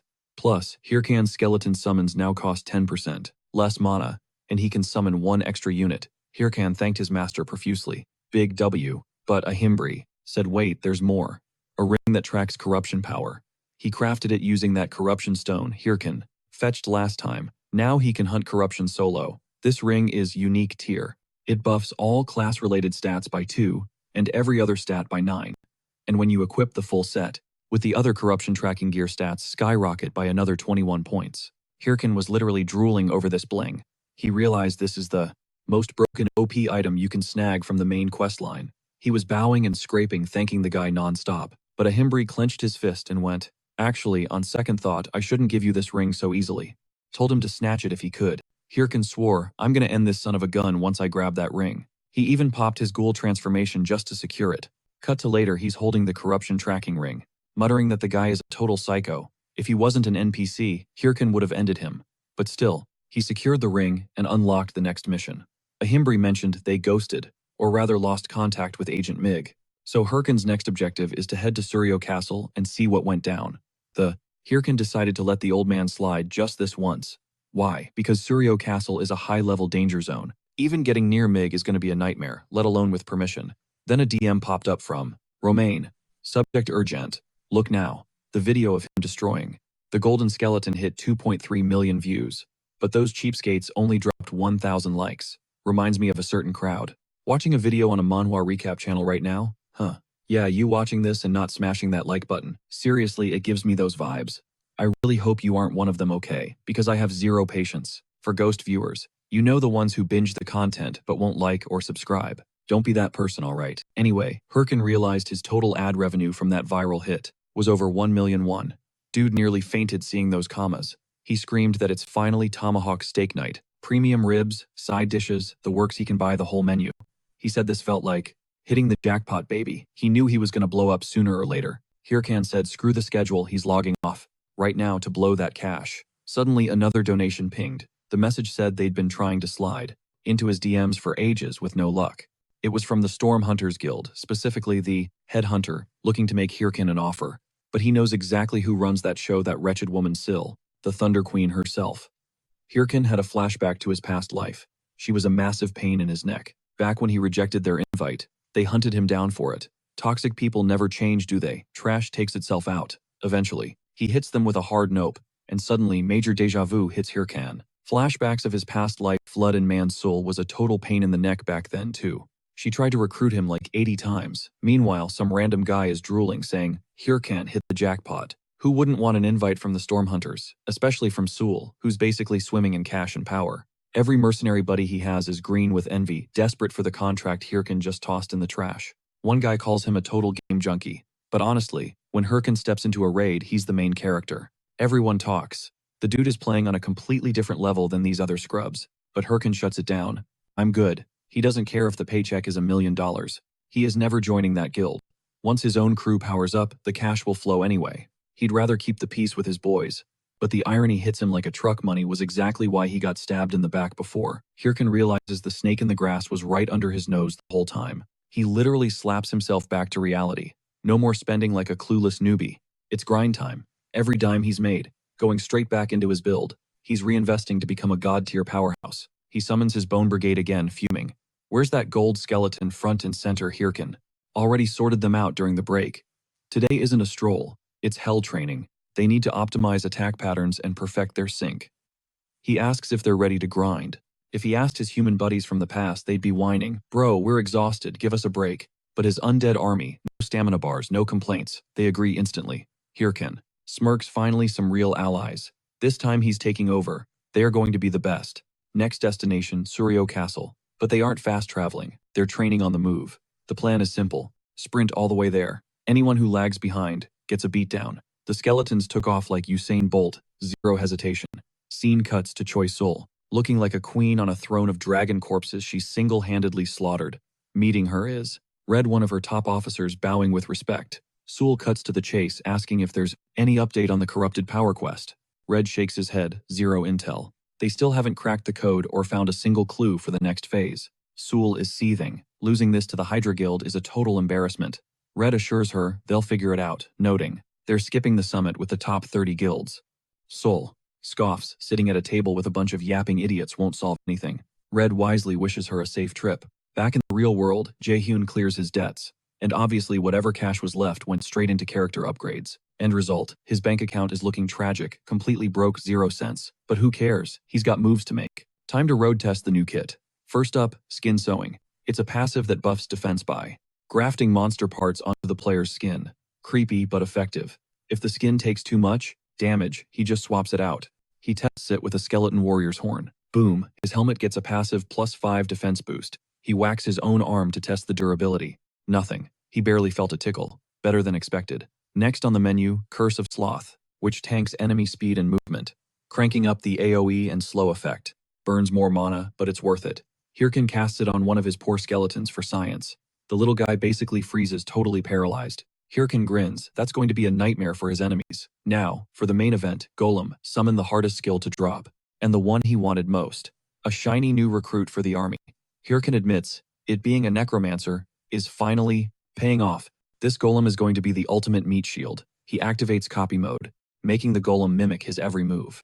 With their combined speed and strength, the synergy should be god tier. He throws a punch.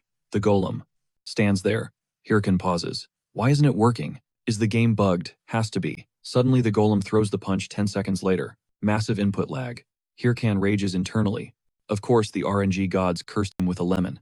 Meanwhile, the summit of the top guilds kicks off. Nergal, the guildmaster of Ares, takes the head of the table, thanking everyone for pausing their grind to be there. The boss scanned the room. The usual suspects were all present. Burke, the guildmaster, and Big Smile, who looked anything but happy. Syl was there too, sitting in dead silence, radiating pure annoyance. Burke scoffed. Out of 29 invites sent, only 4 people bothered to show up. Unbelievable. But the boss corrected him, saying the real miracle was that 4 of them actually made it. It's nearly impossible to get the leaders of the top 30 guilds in one room these days. Nergal chimed in, noting this was historically unprecedented. This has never happened in Warlord history. Usually, these top guilds are too busy tearing each other's throats out, fighting for resources and clout. Nergal pointed out they don't exactly have time to sit around, sipping tea and chatting. But today's agenda is critical. The Hydra Guild has cracked the code on the true identity of the Corrupt Count. They're planning the final raid in exactly 1 month. The boss admitted this is a game-changing disaster. While the rest of them were stumbling around in the dark, Hydra was laser-focused, hitting the bullseye on this quest. Burke panicked. If Hydra touches the Corrupt Count, it's game over for the competition. They'll monopolize every major storyline quest moving forward. Syl snapped, telling him to shut his trap, before she kicks him back to the little hole he crawled out of. Burke shot back, asking if she was looking for a fight. Tensions were spiking. The boss begged them to chill out. Nergal warned that if they waste energy fighting each other, they're just handing the win to Hydra. He slammed a proposal on the table, an anti-Hydra alliance. All of them united. The 4 of them together could stop Hydra's monopoly. The boss sighed, admitting he hates alliances, but their backs are against the wall. Burke grumbled his agreement. He hates it, but it's their only play. And even Syl looked sour about it. Later, letting the water hit her face in the shower, letting her intrusive thoughts. When she fumed about being stuck on a team of losers. All because she fumbled that first boss back in Chapter 1. But right now, she has zero leverage. If Hydra clears that main quest, they're all cooked. For now, she decided to keep a low profile and plot her next move. She got on her phone, barking orders to her guild to watch Hydra like hawks and report every single twitch. They are going to bag the corrupt count no matter the cost. Meanwhile, Hyrkan had finally touched down at the Sulio Castle branch. He looked at the NPC like he was crazy. Go where his mission target was, the Bolvor Forest. Apparently, Agent Mig vanished into thin air right in that zone. But Hyrkan protested the Bolvor Forest is swarming with level 70 monsters. That's a death trap. He'll be insta-killed the second he steps inside. The quest giver smirked, saying that's exactly why he's asking the disciple of Master Ahimbri. He needs to hit Bolvor Forest, or the system will revoke his prestigious title of Corruption Tracker. Hyrkan's jaw dropped. Excuse me, can they even do that? Later he sat there, rethinking his entire life choices, muttering that this is absolute insanity. The objective, locate the missing Agent Mig, who was investigating the corruption stone. The payout is 500 gold plus a bonus. The penalty is losing the Corruption Tracker title if the clock runs out, and the timer was set to 29 days to pull this off. Hyrkan realized this would disqualify him from the main story quest, and wondered why the difficulty spike was so brutal. Apparently all those missions he speedran earlier weren't meant for his level, they were high-tier content. Now that success is backfiring hard. The system adjusted, handing him a suicide mission that only level 60-plus players could handle. He wondered what the hell to do. He can't just abandon the main questline. But walking into Bolvor is a death sentence. Suddenly, he overheard some gossip, drifting through the plaza. Hydra Guild is about to clear the main quest. They're poised to become the #1 guild. A bystander mentioned the other 30 big guilds won't let that slide. But someone else asked what happens if all the corruption quests disappear after the clear. That's when a light bulb went off in Hyrkan's head. Maybe he doesn't have to go to Bolvor Forest after all. Meanwhile, deep in the field, a Hydra scout team was celebrating, claiming they were finally closing in on the endgame. Standing next to the grunt was Nathan, the 8th in command of Hydra. He smirked, dreaming of the magnificent loot they'd score for taking down the corrupt count. With this win, Hydra was guaranteed the top spot. Nathan shut that celebration down real quick. It ain't over. In fact, the nightmare's just begun. Their orders, strict recon on the castle, zero detection allowed. If one word leaks out, it is straight up game over. They gotta keep it icy professional. But then out of nowhere, some random dude pulls up screaming Nathan's name. It's Kim, the rank 3 beast from Red Bulls. He just strolls in like, yo, how's life treating ya? Nathan's losing it. What the hell is a Red Bull's top dog doing here? Kim just shrugs, says he's farming nearby. Apparently there's a god-tier boss in the area that he's been itching to solo. Then he hits Nathan with the side eye. You ain't here for the same loot, are you? Nathan plays it off, lying through his teeth like, oh yeah, totally. But Kim ain't buying it. Why you looking so sweaty, bro? You need a bathroom break or something. Nathan denies it, panicking. Kim smirks. All right, I'll leave you and your buddy alone, so you can handle your business. Nathan snaps. I don't gotta poop, damn it. His subordinate literally has to hold him back from throwing hands. But Kim wasn't just trolling. Plot twist, he's double-crossing. He drops the intel. Hydra's #8 commander is hiding right on this cliff. Boom. The leak was legit. The boss is shook. He can't believe it. That anonymous tip they got about the coordinates. 100% accurate. Even I was skeptical. But then the big question drops. Why give up gold-tier intel for free? What's this guy's angle? The boss speculates. Maybe it's a Hydra insider looking for payback. Who knows? Kim cuts him off. Doesn't matter why. They confirmed the location. Then he looks at his leader with a savage grin. Hey boss, I want us to start a riot. Boss shuts it down. Not today. If that really is the corrupt Count's fortress, Hydra's entire heavy artillery will be camping there. And Kim, we can't afford to lose a player like him. Kim laughs it off. Relax, the guild won't miss me. Suddenly ambush. Someone attacks Kim straight up. He realizes he's been caught red-handed. It's Harui, the Thunder Princess herself, top tier of the Thunder Hunters. She glares him down. Spill your guts, or say goodbye to your head. Meanwhile, Hyrkan is grinding, putting his golem through hell against a bear. The big guy is tanky, but super slow on the swing. And his little skeleton crew, they're just chilling, watching the show from the VIP seats. Meanwhile, Hyrkan checks his inbox. Nothing. 0. Replies about the intel he leaked. He realizes the only way to clear this quest without trekking to the Bubar Forest, he has to force the endgame right now. See, the Warlord main quest is episodic. Right now, everyone is stuck on Chapter 1, the Corrupt Count. But the second that count drops, chapter over. That means every side quest linked to it gets wiped. Hyrkan knows there is no way he's hitting level 70, clearing the board and killing the count in under 30 days. It's mathematically impossible. especially with Hydra watching that castle like hawks. He figures he should use whatever time is left in this chapter to gear up for the next arc. He needs someone to delete that count as soon as possible. Suddenly, ping, a notification pops up, saying Hydra's official channel just went live. But hold up, his golem is about to get wrecked. Hyrkan ain't got time for this. He smacks the bear upside the head. One shot. Done. I'm trying to watch a stream here, bro. Now the whole squad, golem included, is glued to the screen. It's an official announcement from Hydra. They're finally dropping the lore, revealing the corrupt count's true identity. And the big news, the final raid is a go. They're about to drop the date. Hyrkan is begging internally, please be this month, please be this month. The speaker announces, in 3 days. Hyrkan pumps his fist. Nice. Earlier than expected, but honestly, it works perfectly for his master plan. Later on, back to the grind. Golem versus Bear round 2. Hyrkan admits he was actually sweating about Hydra. Real talk. They are leagues ahead of every other guild stacked with elite players. But the second this main quest wraps up, his problems evaporate. Hello, Easy Street. Fast forward 3 days. Hydra's raid failed. Hyrkan is staring at the screen like, bro, are you kidding me? What the hell happened? After all that hype, all that trash talk, you'd think Hydra actually had a strategy. What a joke. Hyrkan realizes he gave these clowns way too much credit. Now he's got to cook up a new plan from scratch. But right then, Red Bulls start live streaming. Hyrkan leans in. You know the drill. The Chief Slayers Guild wasn't just lurking. They were vultures, waiting for the carcass, betting on Hydra to choke. And now, it's their turn at the plate. They're stepping up to face the very nightmares that chewed Hydra up and spit them out. But unlike the amateurs, these guys are geared to the teeth. They're gunning for the final raid, and Hyrkan is watching from the shadows, wondering if it's go time. It's reckless. It's insane. But then the plot twist hits. Syl, the Thunder Queen herself, is standing shoulder to shoulder with the Red Bulls. A massive crossover event, Thunder Hunters and Red Bulls united. Let's rewind the tape to see how this unlikely alliance went down. The chief looked like he'd seen a ghost. Of all the players to crash his party, she was the last one on his bingo card. He squinted at her. Is this a declaration of war? Syl laughed it off. Please, we're on the same side. The chief raised an eyebrow. You sure about that? Because one of your girls just jumped my guy. Syl waved it away casually.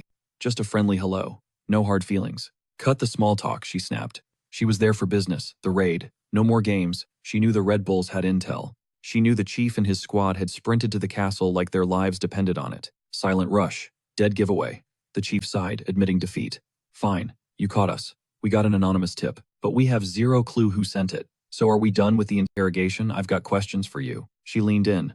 Do you honestly think Hydra can clear this raid? The chief hesitated. Hard to say. I don't think. I know, Syl declared. They're going to crash and burn. Rushing in for the world first title without a strategy. Suicide. We're talking about the main quest boss here. Not some tutorial mob.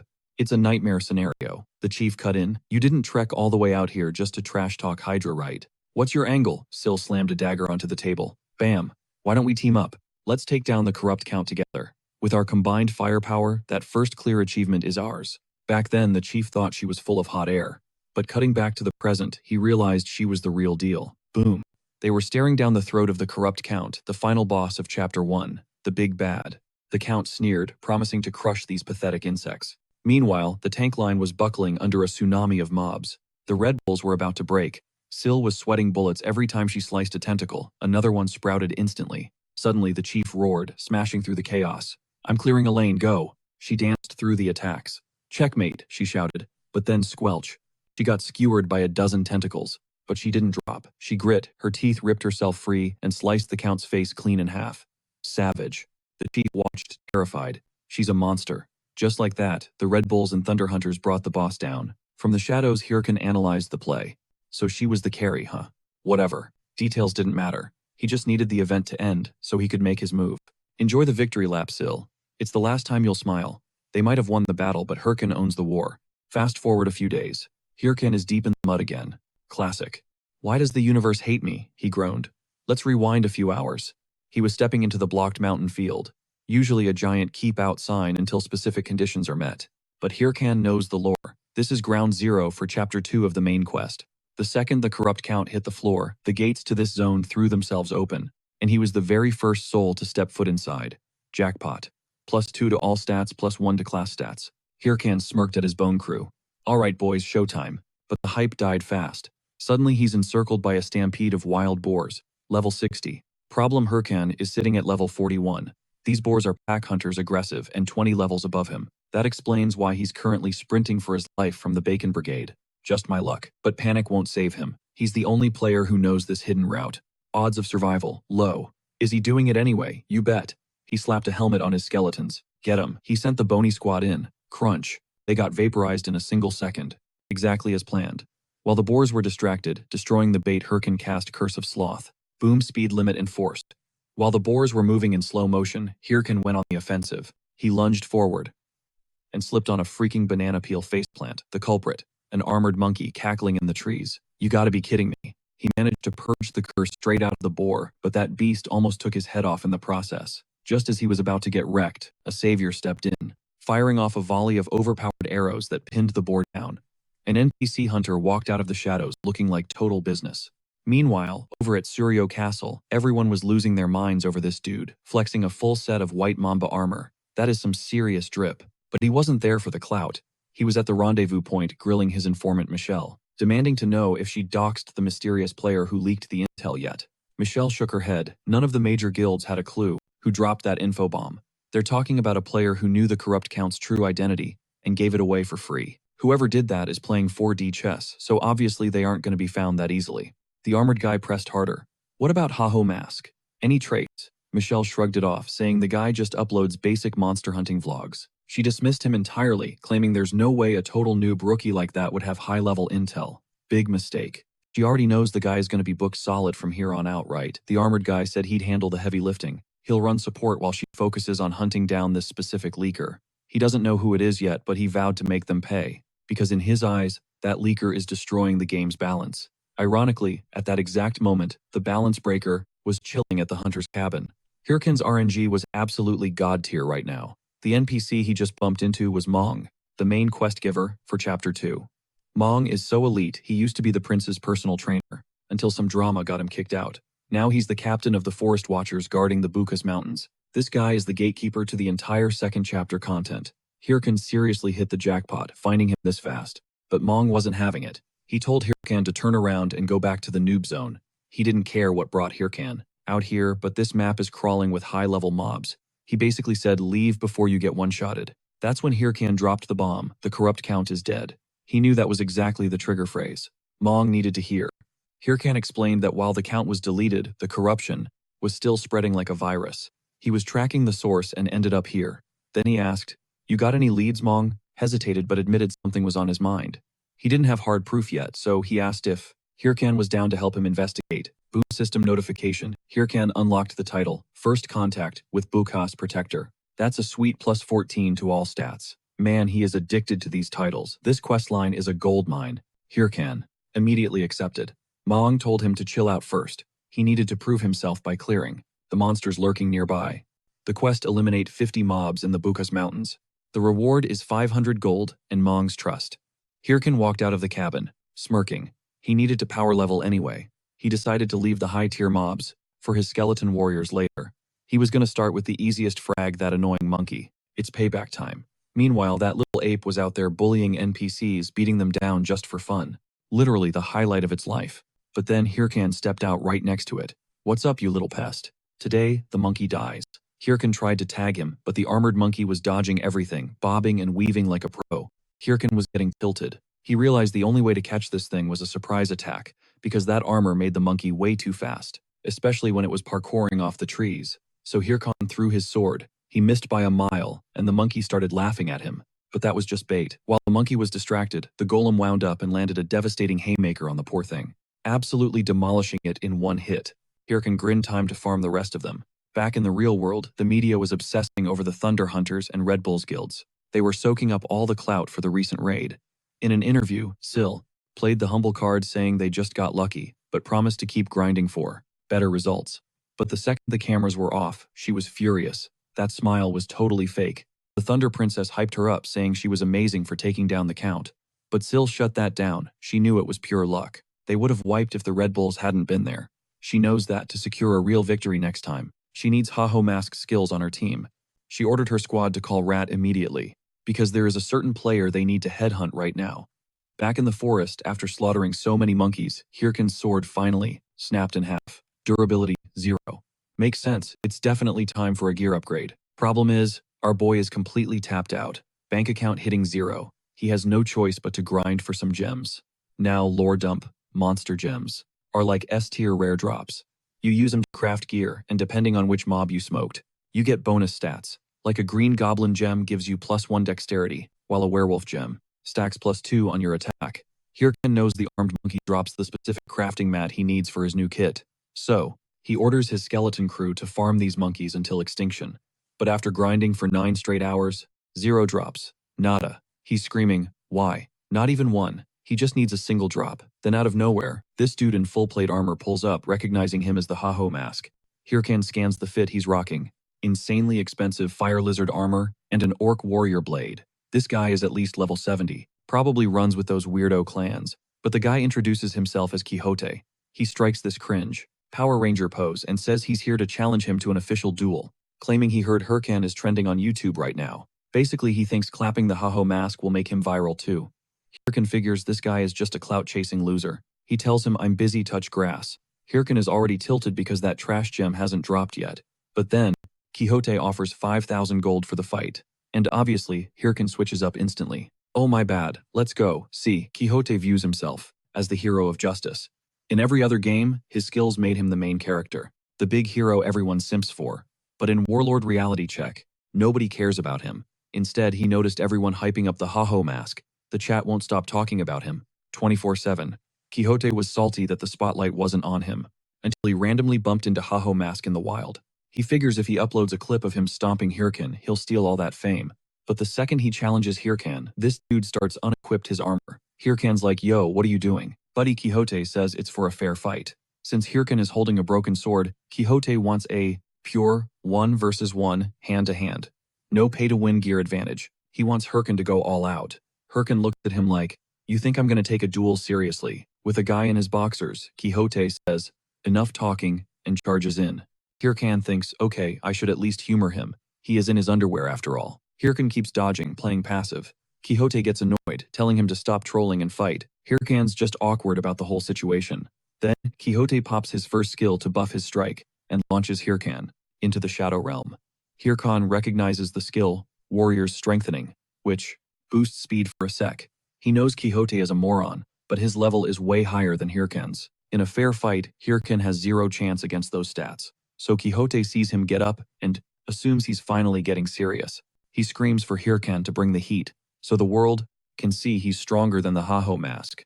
But before he can throw the next punch, Hyrkan throws literal mud in Quixote's eyes, sweeps his leg, and proves that Quixote might have the stats, but Hyrkan has the strats.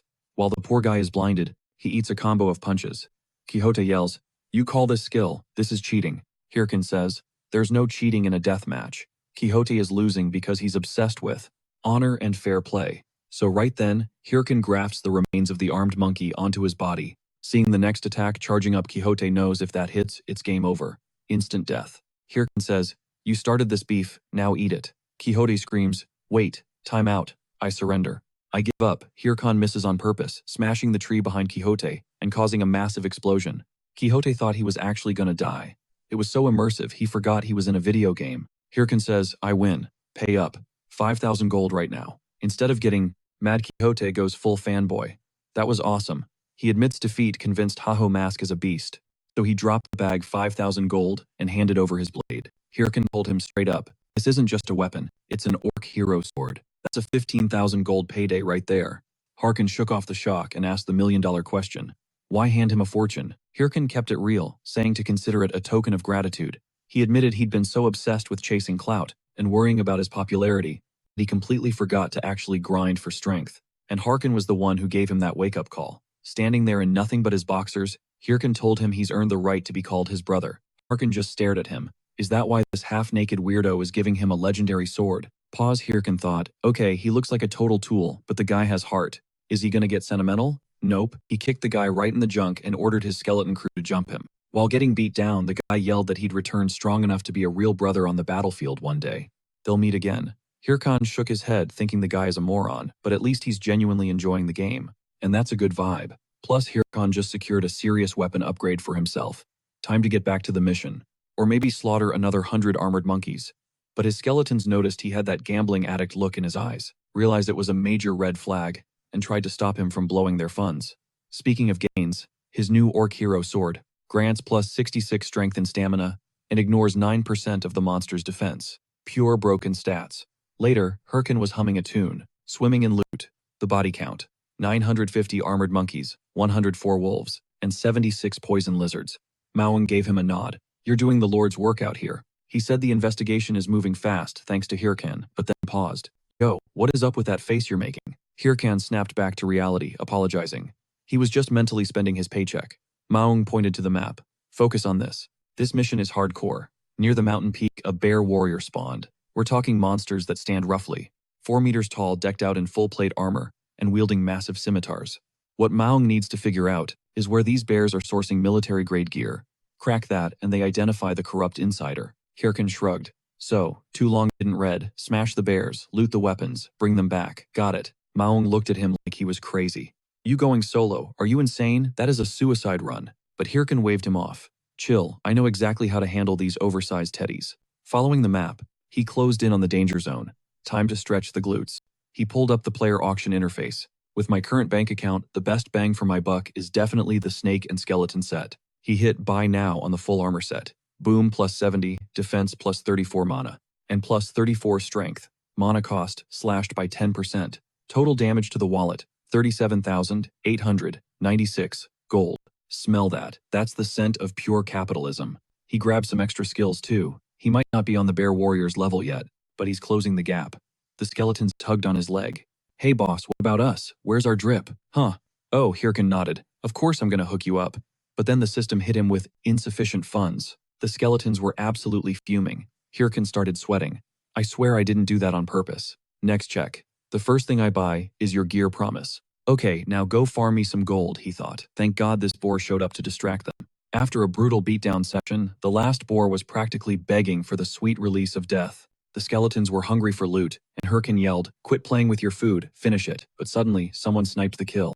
A stranger stepped up. Who gave you permission to farm here? This is Apollo Guild turf. Hyrkan rolled his eyes. Great, another group of loser NPCs. The three stooges introduced themselves to Hyrkan, right before he deleted them from existence. There's always one, isn't there? I'm done wasting time here. The only guy with hair spat out a final threat that Hyrkan would regret messing with the Apollo Guild. Cut to their leader, casually petting a tiger like a Bond villain. Someone attacked my men after hearing my name. He tossed a gold bar at a subordinate's feet. Bring that man to me alive.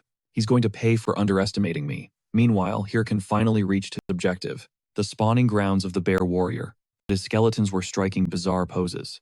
Hyrkan stared. What on earth are you guys doing? Hyrkan is handing out bonks to every skull in the vicinity, telling his boys to lock in because today isn't a drill, they're hunting a warrior bear. This beast is level 70, packs 3 different boss phases, and everybody needs to be on their A-game for this raid. But the second that bear drops, they're going to leapfrog the top 30 guilds in main quest progression. So no slip-ups, no chokes, just pure precision and caution. Time to execute the playbook. And speak of the devil, the big guy just spawned. But Hyrkan, he's already got slot on active. He's about to solo the main scenario. Meanwhile, Wright from the Thunder Hunters Guild is having an existential crisis, wondering why he got stuck with grunt work. Why is he on patrol for some random noob? Suddenly the Wild Boar King tries to gank him. Big mistake. Wright turns the creature into instant barbecue like it was nothing. Wright is literally a top 5 mage in the entire game.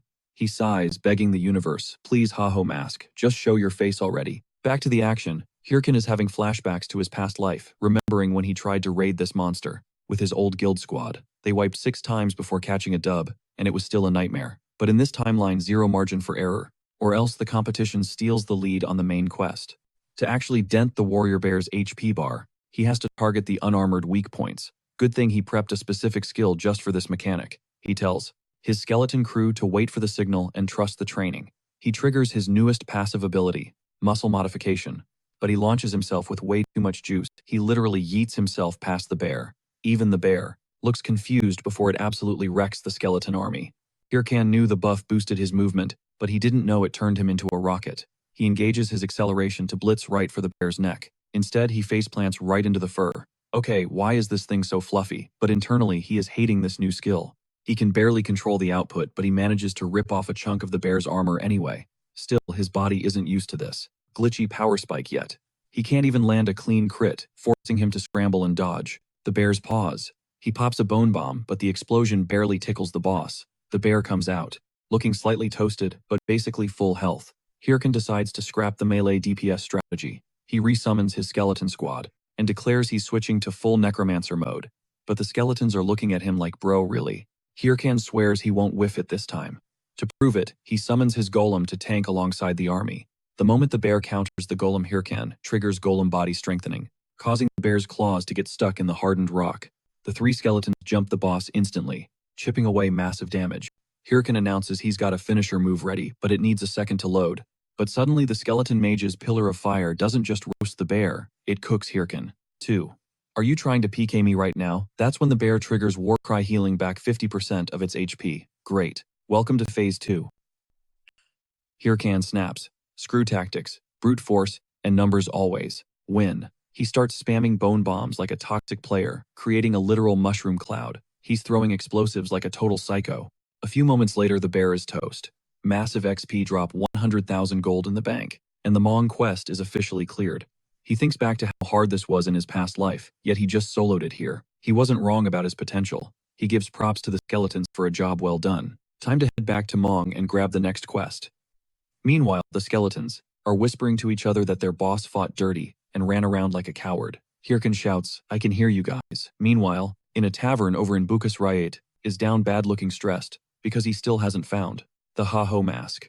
He's been scouring the mountain for days with zero luck. And ever since that Ha-Ho mask video went viral, Mount Bukas is swarming with players, making the search a total nightmare. If he goes back empty-handed, Syl is going to end him. But honestly, who sends one guy to search an entire mountain solo? Suddenly his interface rings, it's Syl.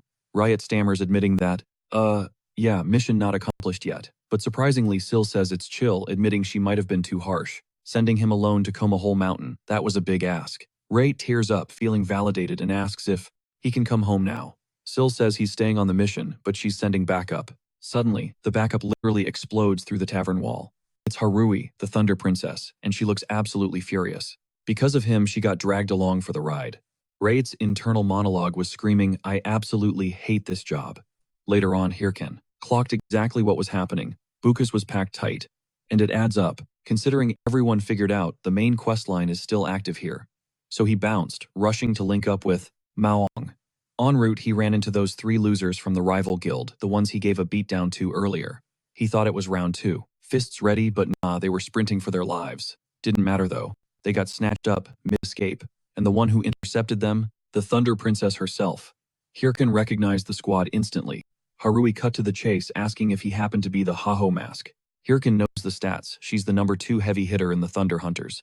They call her the Thunder Princess. Or more accurately, the Mad Dog. Her loyalty is toxic. She'd burn the world down for her guild. And the guy flanking her, that's Rayet, gamertag Ballista, one of the top-tier mages in the server. These two were a massive pain in his side during his past life. And look at that, they're being headaches again. Hyrkan figured if they're scouting for Ha-Ho mask to recruit him, just like back in the day, he'd flatline them both right here if he could. But that's a pipe dream, not with his current power levels. Since violence isn't an option, he decided to play the clueless NPC card. But Harui wasn't buying it. She called him a liar. How could a player in Bukas not know Ha-Ho mask? The guy's highlight reel hit 20 million views. That's way too sus, right? You sure you aren't him? But Rayet stepped in, shutting it down. That's not the issue here. The issue is you moron. She wrecked the tavern, leveled the inn, and zeroed a bunch of players she thought were suspicious, but they were just randoms. And now someone has to clean up this PR nightmare. Everyone knows their guild tag. They can't just run around grieving people like this. Rayet ordered Harui to apologize to this man immediately. Hyrkan wondered if this chaotic dynamic was their default setting. Harui muttered a sorry, asking if he was happy now, with zero sincerity. Rayet, on the other hand, was profusely apologizing to Hyrkan, but a split second later, Harui spun back and launched a haymaker straight into Hyrkan's face. He let the hit connect, riding the momentum to get ragdolled, way back into the dirt. Rayet lost his mind, screaming, "Are you crazy? Why did you do that?" Harui just shrugged, saying she expected him to dodge. That weak shot. Hyrkan yelled out, asking if this is how a top-tier guild treats innocent bystanders. Time for some acting. He slapped on his nerd glasses and declared he was recording everything to report their guild. "First, I'm blasting this all over the community forums. Exposure thread incoming." Rayet panicked, shoved a pouch of hush money gold into his hands. Then they bolted. Hyrkan thought, hey, I got the cash, but this still rubs him the wrong way. Still, it's the best play he had. Can't go to war with these guys yet. He's just got to be patient a little longer before he can deal with them properly, especially the Thunder Hunters Guild. Meanwhile, on the walk back, Ray A asked why she has to be a walking disaster zone. Everywhere she goes, she represents a massive guild. She needs to maintain a solid reputation. You can't just act like a psycho. But Haruhi countered, asking if usually when a person gets attacked, don't they instinctively try to flinch or dodge? She noted that guy looked to the side right as the punch landed. He wasn't even looking at her like he was disappointed or pissed off. Haruhi insisted that reaction was extremely suspicious.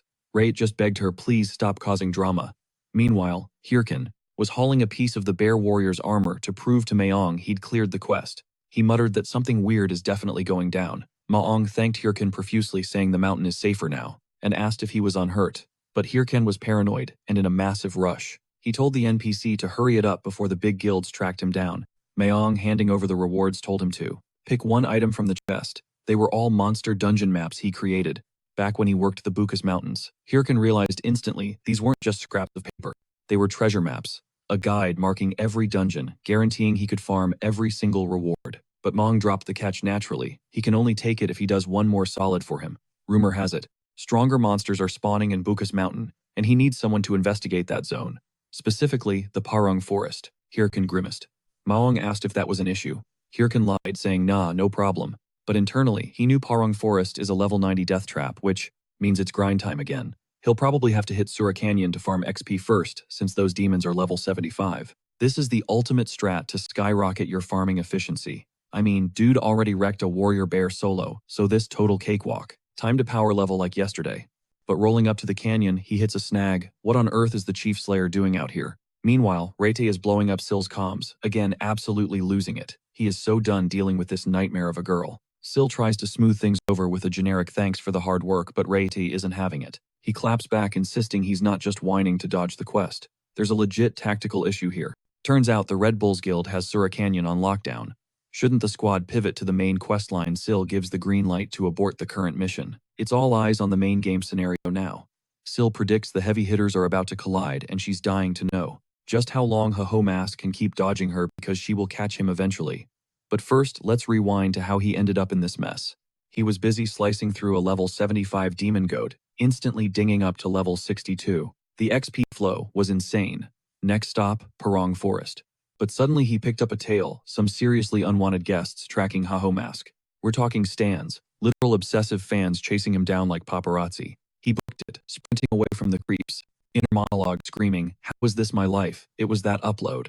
The footage of him soloing the warrior bear. He posted that solo boss kill, and naturally that video. He went viral. Again, the clout was intoxicating, but the fallout, absolute nightmare fuel. Zero privacy, zero chill. He couldn't go anywhere without being mobbed, so he told his bone crew, pack it up boys, we're pivoting. Destination Sura Canyon. The mobs there are way higher level, but Hyrkan wasn't sweating it. His squad could take the heat, but of course luck wasn't on his side. Boom. The headhunter chief right in his face. Hyrkan groaned internally. Why him? Why now? Chief smirked. You're that rookie from the starter village, right? Then he leaned in, asking if Hyrkan had any idea how. Stupid he made him look last time by ghosting him. Still, the guy had to give props. Hyrkan's leveling speed was actually insane. A couple months ago, you were a total noob in the village. Now you're grinding in Sura. That's wild. Hyrkan flipped the script though. What's a heavy hitter like you doing in the kiddie pool? You shouldn't be farming here. Chief shrugged. Guess you didn't hear the tea. The Red Bulls are locking down the entire Sura Canyon. They're camping out near the main scenario location. Hearing that, Hyrkan started sweating bullets. Then Chief dropped the real reason. Honestly, I'm just here hoping to run into that Ho Mask guy. Hyrkan froze. Excuse me, bro, did you see his clip taking down that warrior bear? Chief's eyes practically sparkled. Absolute cinema. Aren't you dying to meet a legend like that? Nope, got a blast. Hyrkan made a flimsy excuse and bolted. Why was the whole server obsessed with him? First Achel. Now Chief next, it'll be the top 30 guilds on his tail. If this kept up, his grinding days were officially over. He needed a hideout. Fast. Brain blast Maux map. He pulled it up and tracked a hidden dungeon signal. Coordinates pointed straight to a majestic waterfall. Gorgeous view, but getting inside, that was going to be a massive pain. High risk, high reward. He dove in. Immediately the timer popped up, only 20 seconds of oxygen.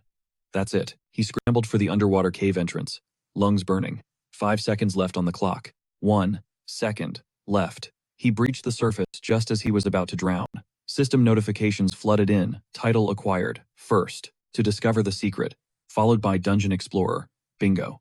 Hyrkan grinned. He knew this was the play. Haters outside. Just lock yourself inside a dungeon. Problem solved. Only problem, he had zero clue what kind of horrors were waiting for him in this hidden instance. He prepped for a boss battle, bracing for impact. And then, a slime popped out. Just a blob. Talk about a buzzkill. Even his skeletons looked confused. Hyrkan sighed. Just wipe that thing off the map, would you? Looked weak? Was weak. But suddenly the blob erupted into flames. Hyrkan's eyes went wide. Spirit-type monster jackpot. These things were like finding a shiny Pokemon in Warlord. Super rare, and they dropped insane elemental crafting materials. Hyrkan saw dollar signs. We're rich, baby, get him. He ordered an all-out assault, but the fire slime had backup. It shrieked, summoning a level 70 salamander. A mid-tier spirit monster. It spat one fireball and whoosh decimated his front line instantly. Okay, that damage is cracked, Hyrkan admitted. Time to stop playing around and handle this beast. He'd been itching to test this out anyway. He targeted his main skeleton and unleashed the new combo. First the Helm of Madness, then Bone Armor, capped off with skeleton strengthening. And the cherry on top, the black orc skull he snagged at the auction. The transformation was instant. Behold, the skeleton knight. It was a blur, literally. 1 second the salamander was roaring, the next it was sliced and diced. Hyrkan grinned. So, how do you like my new toy? Later a whole horde of salamanders spawned, deleted by the knight. Easy clap. While the knight struck a victory pose, Hyrkan relaxed. Auto-farming really was the dream life. With this evolution he didn't even have to lift a finger. He could just chill while the XP rolled in, automatically. Plus, the salamander essence drops worth a fortune. More than enough to fund his next power-up. Plan, rinse, and repeat until the whole squad is evolved. He told his minions to keep pushing, down the path toward Purung Forest. But 1 hour later, the vibe shifted. He knew it was going too smoothly. Bam. An instance dungeon gate blocked the path. A dungeon inside a dungeon. Inception style. There was no way to predict this hidden mechanic. And looking at the portal, there's no turning back now. The penalty for failure, a 48-hour lockout. Game on. This is going to be a massive setback, but he's got 0 options left on the table. He steps into the portal, betting it all on pure RNG. He walks into the throne room, dead silence, just a bunch of abandoned knight statues. Ancient armor, gathering dust. But wait, check the details. Those are dents. These things have seen war. The vibe is strictly cursed. And sitting on that throne, a headless horror. It's waking up. Hyrkan barks, orders skeletons defensive formation. Now. Too slow. In a blink, every single minion gets decapitated. Hyrkan didn't expect a boss encounter. Right here. Standing before him is the Spirit Knight. Level 80. This isn't a mob. It's a high-tier combat AI. Hyrkan has PTSD from this guy. He faced this nightmare in his past life. Even with the full might of the Ha-Ho Mass Guild, they got wiped. Total massacre. He had 0 chance back then. Not this time. He resummons the squad. We're forcing an opening. Aggro him. The Spirit Knight counters instantly. One skeleton fails the dodge check. Hyrkan spots a window and dives in with his skeleton knight. While the big guy distracts, a smaller minion shanks him with a blade. Useless. Hyrkan screams a warning, but too late, the skeleton gets roasted by spirit fire. Hyrkan realizes the heart isn't a weak point. Regular skeletons, golems, useless trash in this fight. Flashback time. He remembers a conversation from the old days. One of his friends, heavy air quotes there, asked him, "Why rush a monster 10 times your size?" Hyrkan shrugged. Dunno. But if he had to pick a reason, it's simple logic. I don't eat if I don't catch this guy. Hyrkan roars, swearing he won't take an L against the Spirit Knight. You know how long he's been grinding this trash game. If he can't win with crits, he'll win with basic attacks. The knight's speed ramps up with every strike. Hyrkan gets skewered. Wait, psych. Just the cape. He baited the attack. Now the skeleton knight has a clear shot to rip off. The hand holding the sword. Disarmed Hyrkan yells, "Seriously, no dinner if we lose this." Meanwhile, at Sura Canyon Village, the chief notes business is booming way more than expected. Obviously, he says. With our guild on patrol, quality of life is up. The chief hopes the famous Ha-Ho mask shows up too. The girl rolls her eyes. Oh my god, stop simping for that guy. She doesn't get the hype. All he does is farm low-level mobs. Boring. The chief corrects her. Low level for a team, sure. But for a solo player, that's insane. That's the flex. He solos monsters that should require a full raid party. That is the Ha-Ho mask grind set. Back in the arena, Hyrkan buffs the boys and shouts, "No loot, no food, take down the Spirit Knight." Suddenly the creature's missing arm regenerates in a burst of spirit flame. Hyrkan groans. That is so annoying. Deep breath. He charges in with the skeleton warrior. The knight swings that flaming sword, smashing the arena to bits. Hyrkan and his bony pal have to parkour over the debris just to reach him. They land some solid hits, but that armor is thick. It's turning into a stamina battle. Hyrkan calculates, just need to stack a little more damage. We can take this W. Too soon. The knight flares up, summoning a literal tornado of fire, swinging that blazing blade right at Hyrkan. The pressure is intense. Hyrkan realizes the attack pattern. Just evolved. Total mix-up. He tries to counter, calling his skeleton close. Critical hit to the chest. The impact shatters part of his mask. He was so focused on micromanaging the skeletons he forgot his own hitbox. He's about to get sliced in half, but the skeleton warrior dives in. A human shield, air bone shield. It takes the fatal blow to save Hyrkan. Too much damage, it crumbles to dust, but not before giving a final thumbs up. "You're dead meat," Hyrkan hisses. He chucks bone bombs to close the distance, using the smoke as cover, but the bombs barely scratch the paint. He keeps spamming them anyway. The Spirit Knight tanks it all and keeps coming.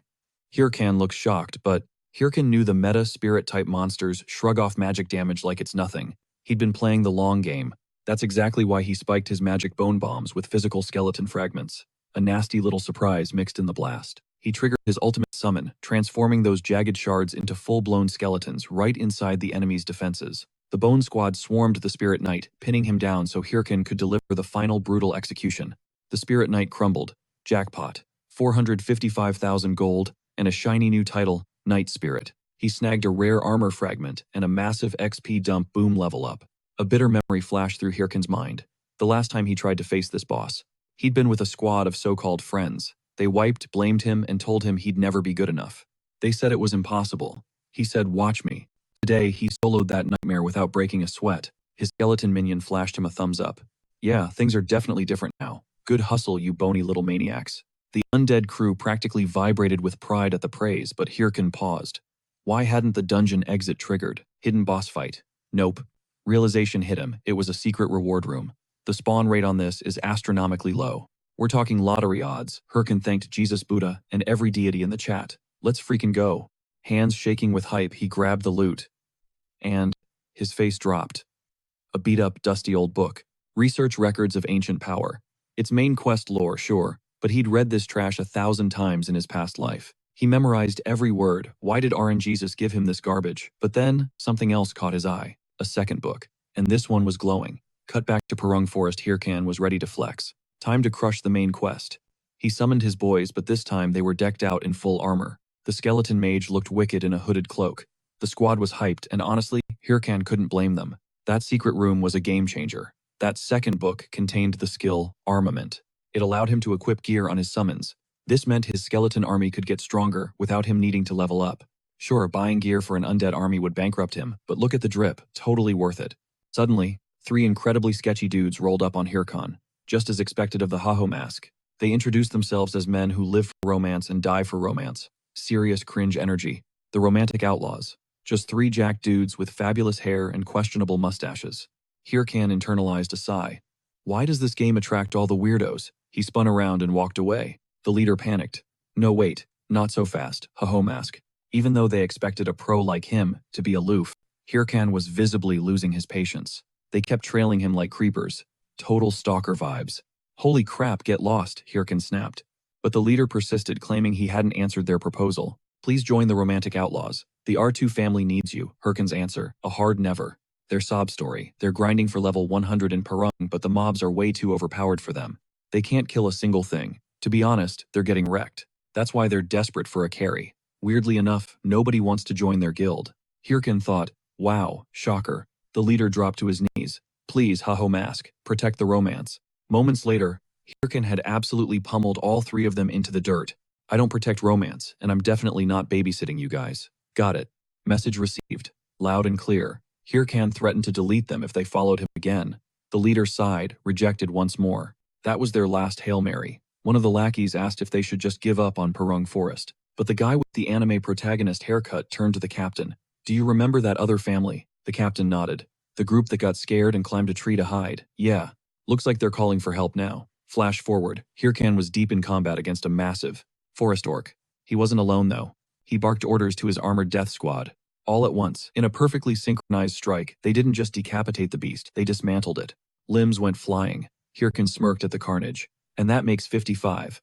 Job done, he thought. Battling the Spirit Knight or any other creep, total cakewalk for him now. Their moves were painfully predictable. Perfect for him though, he was power leveling like a maniac. The catch, Mao's quest required finding armored monsters with actual gear. And Hyrkan he hadn't seen zip. Zero progress on the main scenario quest in this forest. Man, the clock was ticking and he was burning daylight. The major guilds were pouring resources into the main quest too. He couldn't let them catch up. Maybe he should. Ask those R2 family clowns for intel. No, hell no. He'd rather eat dirt than team up with that crew. Suddenly, boom. A massive explosion rocked the area. Hyrkan wondered what kind of beast was causing that much chaos. Then it clicked. Those had to be the targets he was hunting. Meanwhile, over at the commotion, the R2 family had jumped in to save the Toon family, and was now staring down a literal army of armored nightmares. The R2 captain realized they were way out of their depth for this level. And to make it worse, the enemy leader looked absolutely jacked. An intelligent monster capable of commanding troops. Bad news. Just then, his teammate threw up a firewall to stall the enemy advance. He shouted that the Toon family was in critical condition. "I can't hold this barrier forever," came the desperate cry. Then, someone asked Captain, "Why don't we bail while we can? We're gonna get wiped here." The captain knew he was right. Their odds of winning were basically zero. But right at that moment, the Toon family begged for help, even though the Toon family had rejected him not once, but twice, treated R2 like absolute garbage, and left them to rot. The R2 captain made his choice. He'd save them. "We know exactly how it feels to be abandoned, don't we?" he said. "That's exactly why we have to step up." He charged in, determined to hold the line with his halberd. His first strike was clean, but the damage was pathetic. The counterattack slammed him, dropping him instantly. He knew it wasn't enough, but he just needed to buy seconds. Just as the armored orc raised its foot to crush him, Hyrkan swooped in, parrying the monster's stomp. "Get this straight, I'm not here to play hero, got it? I'm just making sure nobody steals my farm. Capiche?" With that, he summoned his skeleton crew and gave the order. His undead army tore into the armored black ogres like wet paper. The R2 captain couldn't believe his eyes. The way those familiars moved, it was leagues beyond any normal necromancer could ever pull off. He wondered, who exactly is this Ha-Ho mask? After the armored ogres were annihilated, Hyrkan scoffed, "Enough with the small fry." He pointed his sword at the commander. "You don't mind dying now, do ya? Since your squad is already dirt right." The big guy didn't like that. He was furious. A level 80 Helm Ogre. Massive. Way bigger than the others. The R2 family was visibly shaking in the presence of that beast. The captain stared in awe. Ha-Ho Mask stood before that monster without flinching. One of the Toon family members shouted, "Look at its eyes, that mix of red and black. That means it's a corrupted monster from the main scenario. Those things are usually 3 times stronger than normal mobs. Even Ha-Ho Mask is gonna struggle." And sure enough, after dodging the first catastrophic smash from the creature, Hyrkan admitted, "Okay, he's a little tougher than the rest." No joke. The Toon Knight yelled at him to keep his distance. Suddenly, dark corruption energy radiated from the ogre. It charged like a rabid beast. "This is bad," the knight screamed. But Hyrkan, he was confident, like insanely confident. His next move unleashed the full power of his final form. A slash, so brilliant. It shone like a star, cleaving straight through the ogre's chest, and ending it in a single hit. The crowd was floored. They couldn't believe this. Shot. With the Helm Ogre down, his quest finally progressed. He snagged a helm fragment, clearing the requirements. Time to head back to the city. But first, he needed to figure out the loot split. There were 21 ogres plus the boss. That loot pile was going to be worth a fortune. Usually whoever tags the monster first calls the shots on the split. But he did all the work. He should have just waited for them to wipe. Then, he could have swept in. But he saw the R2 captain being all noble, saving those people. His body just moved on instinct. The R2 captain was thanking him profusely, having no clue.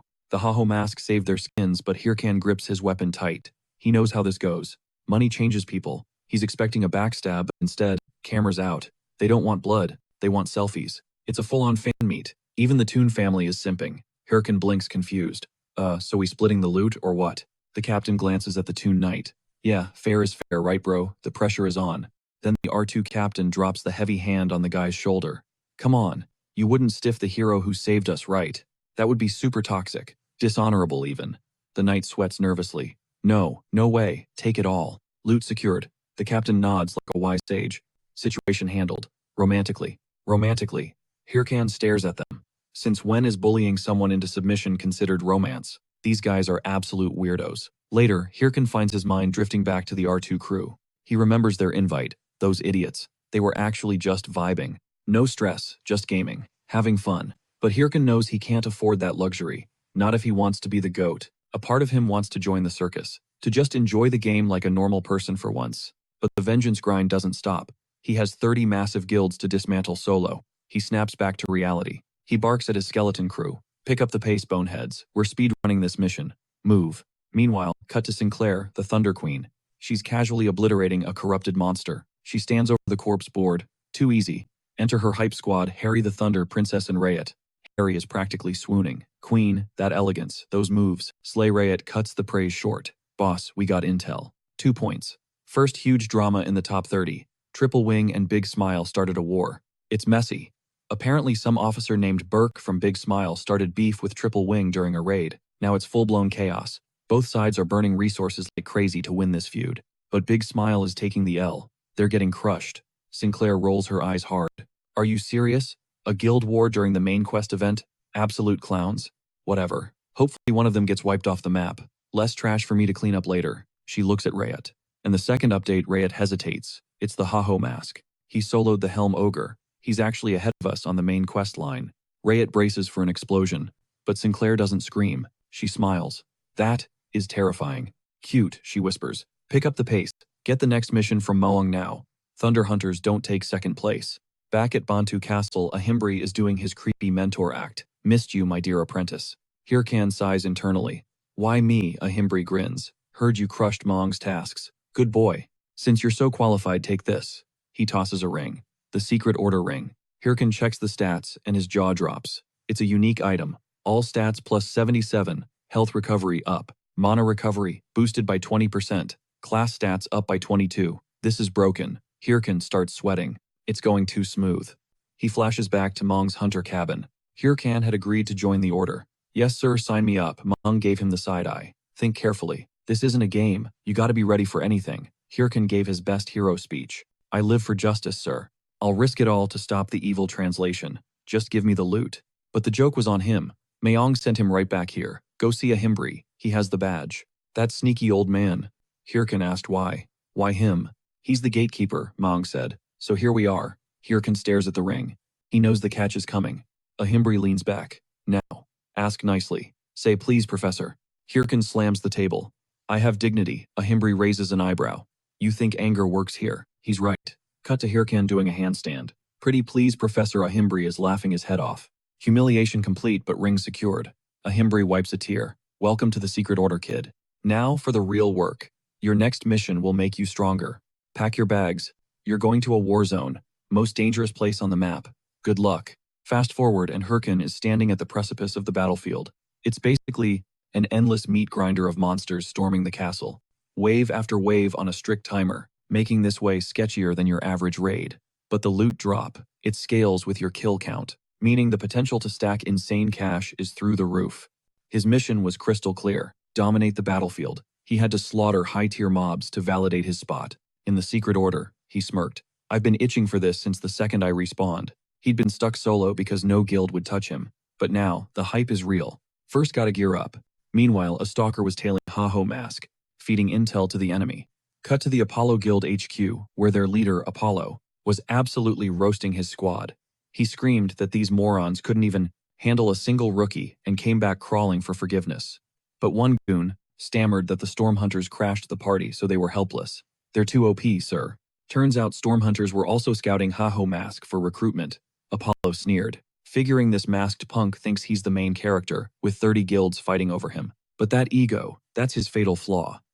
Apollo grabbed his phone and dialed Heaven at Big Smile, who immediately thought, what does this greaseball want now? Apollo cut to the chase. He needed a favor. We need to humble this Haho Mask guy. Heaven paused.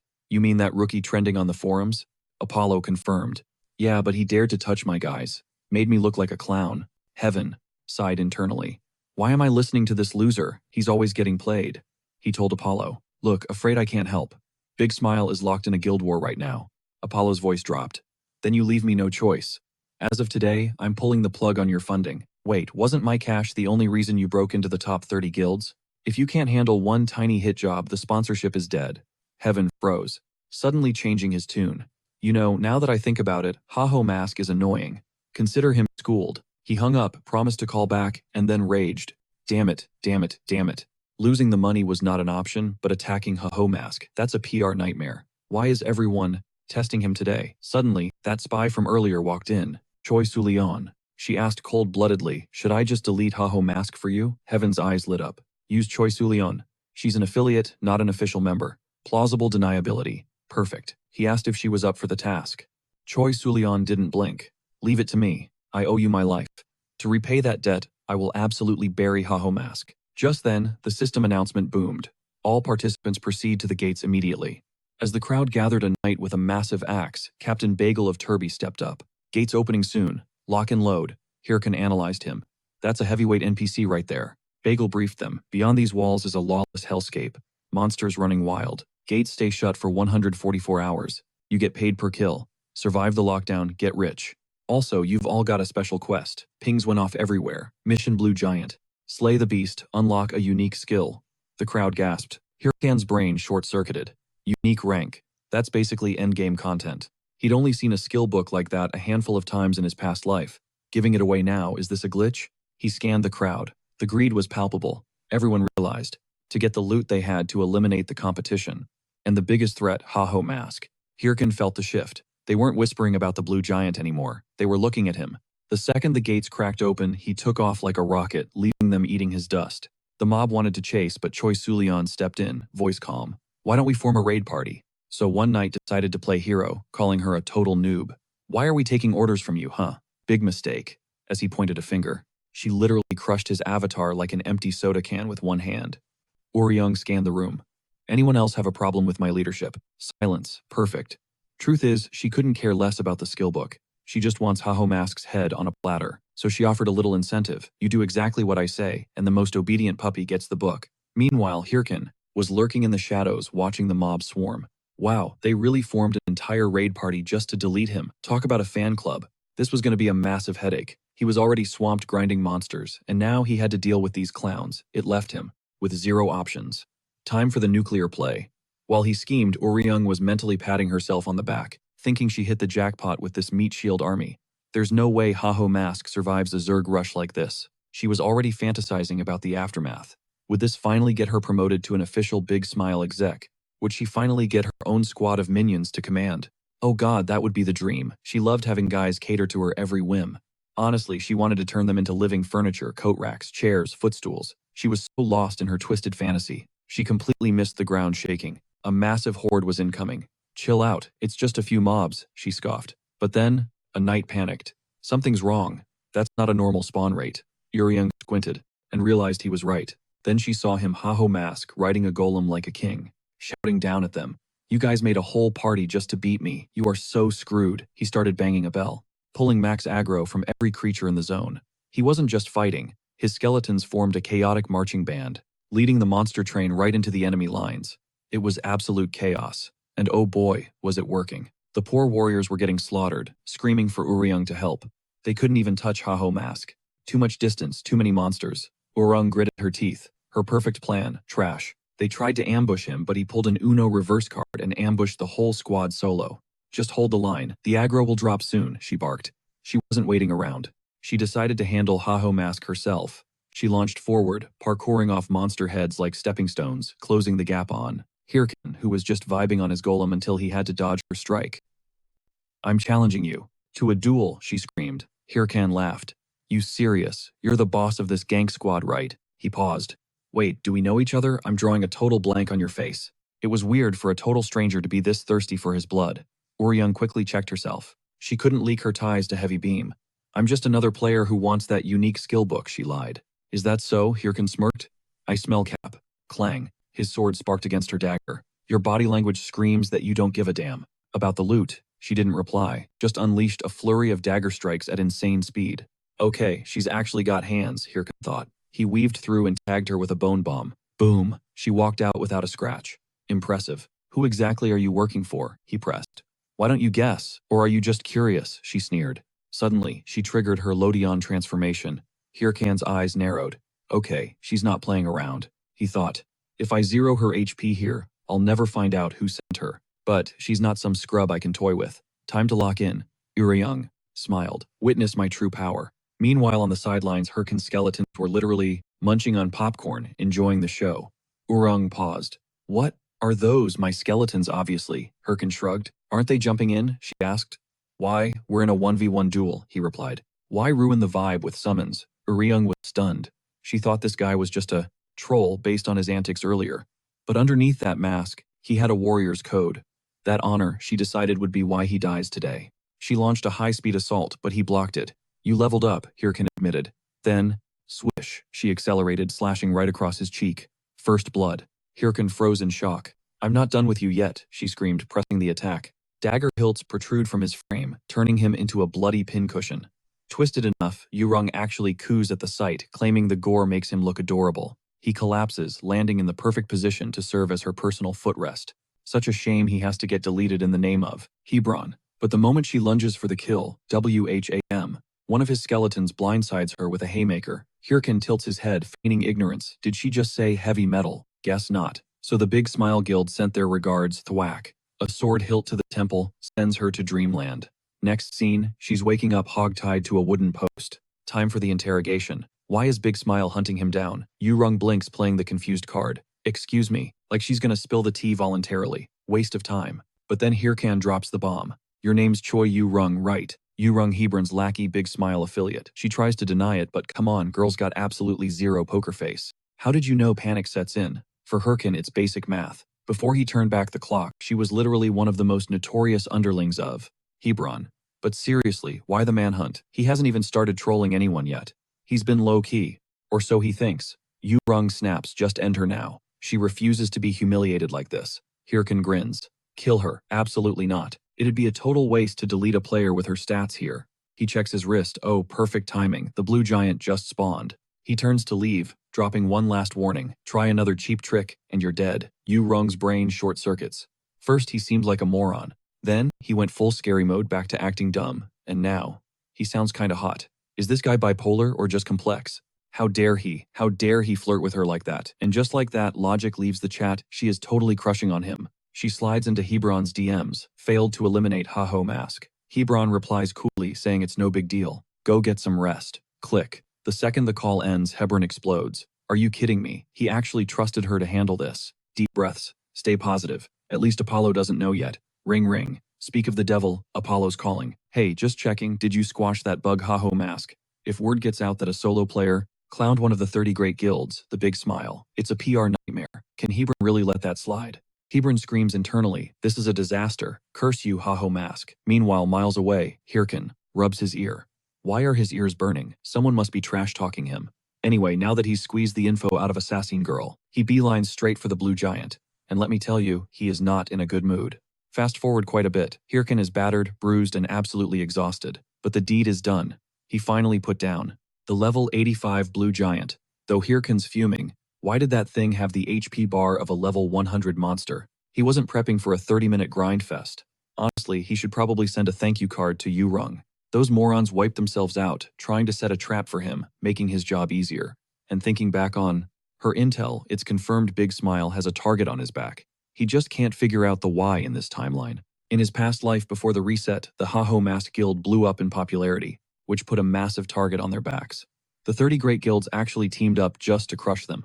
And the mastermind orchestrating that downfall, Choi Sul-yun, or as gamers know her, Sheer the Thunder Queen. Is she pulling the strings again already? It feels premature. Something's missing from the puzzle. Hyrkan shakes his head. He's not paid to overthink. He's paid to smash skulls. He'll stay in the moral gray area. Anyone who steps to him gets deleted. He's got 138 hours of game time left. Time to start the real grind.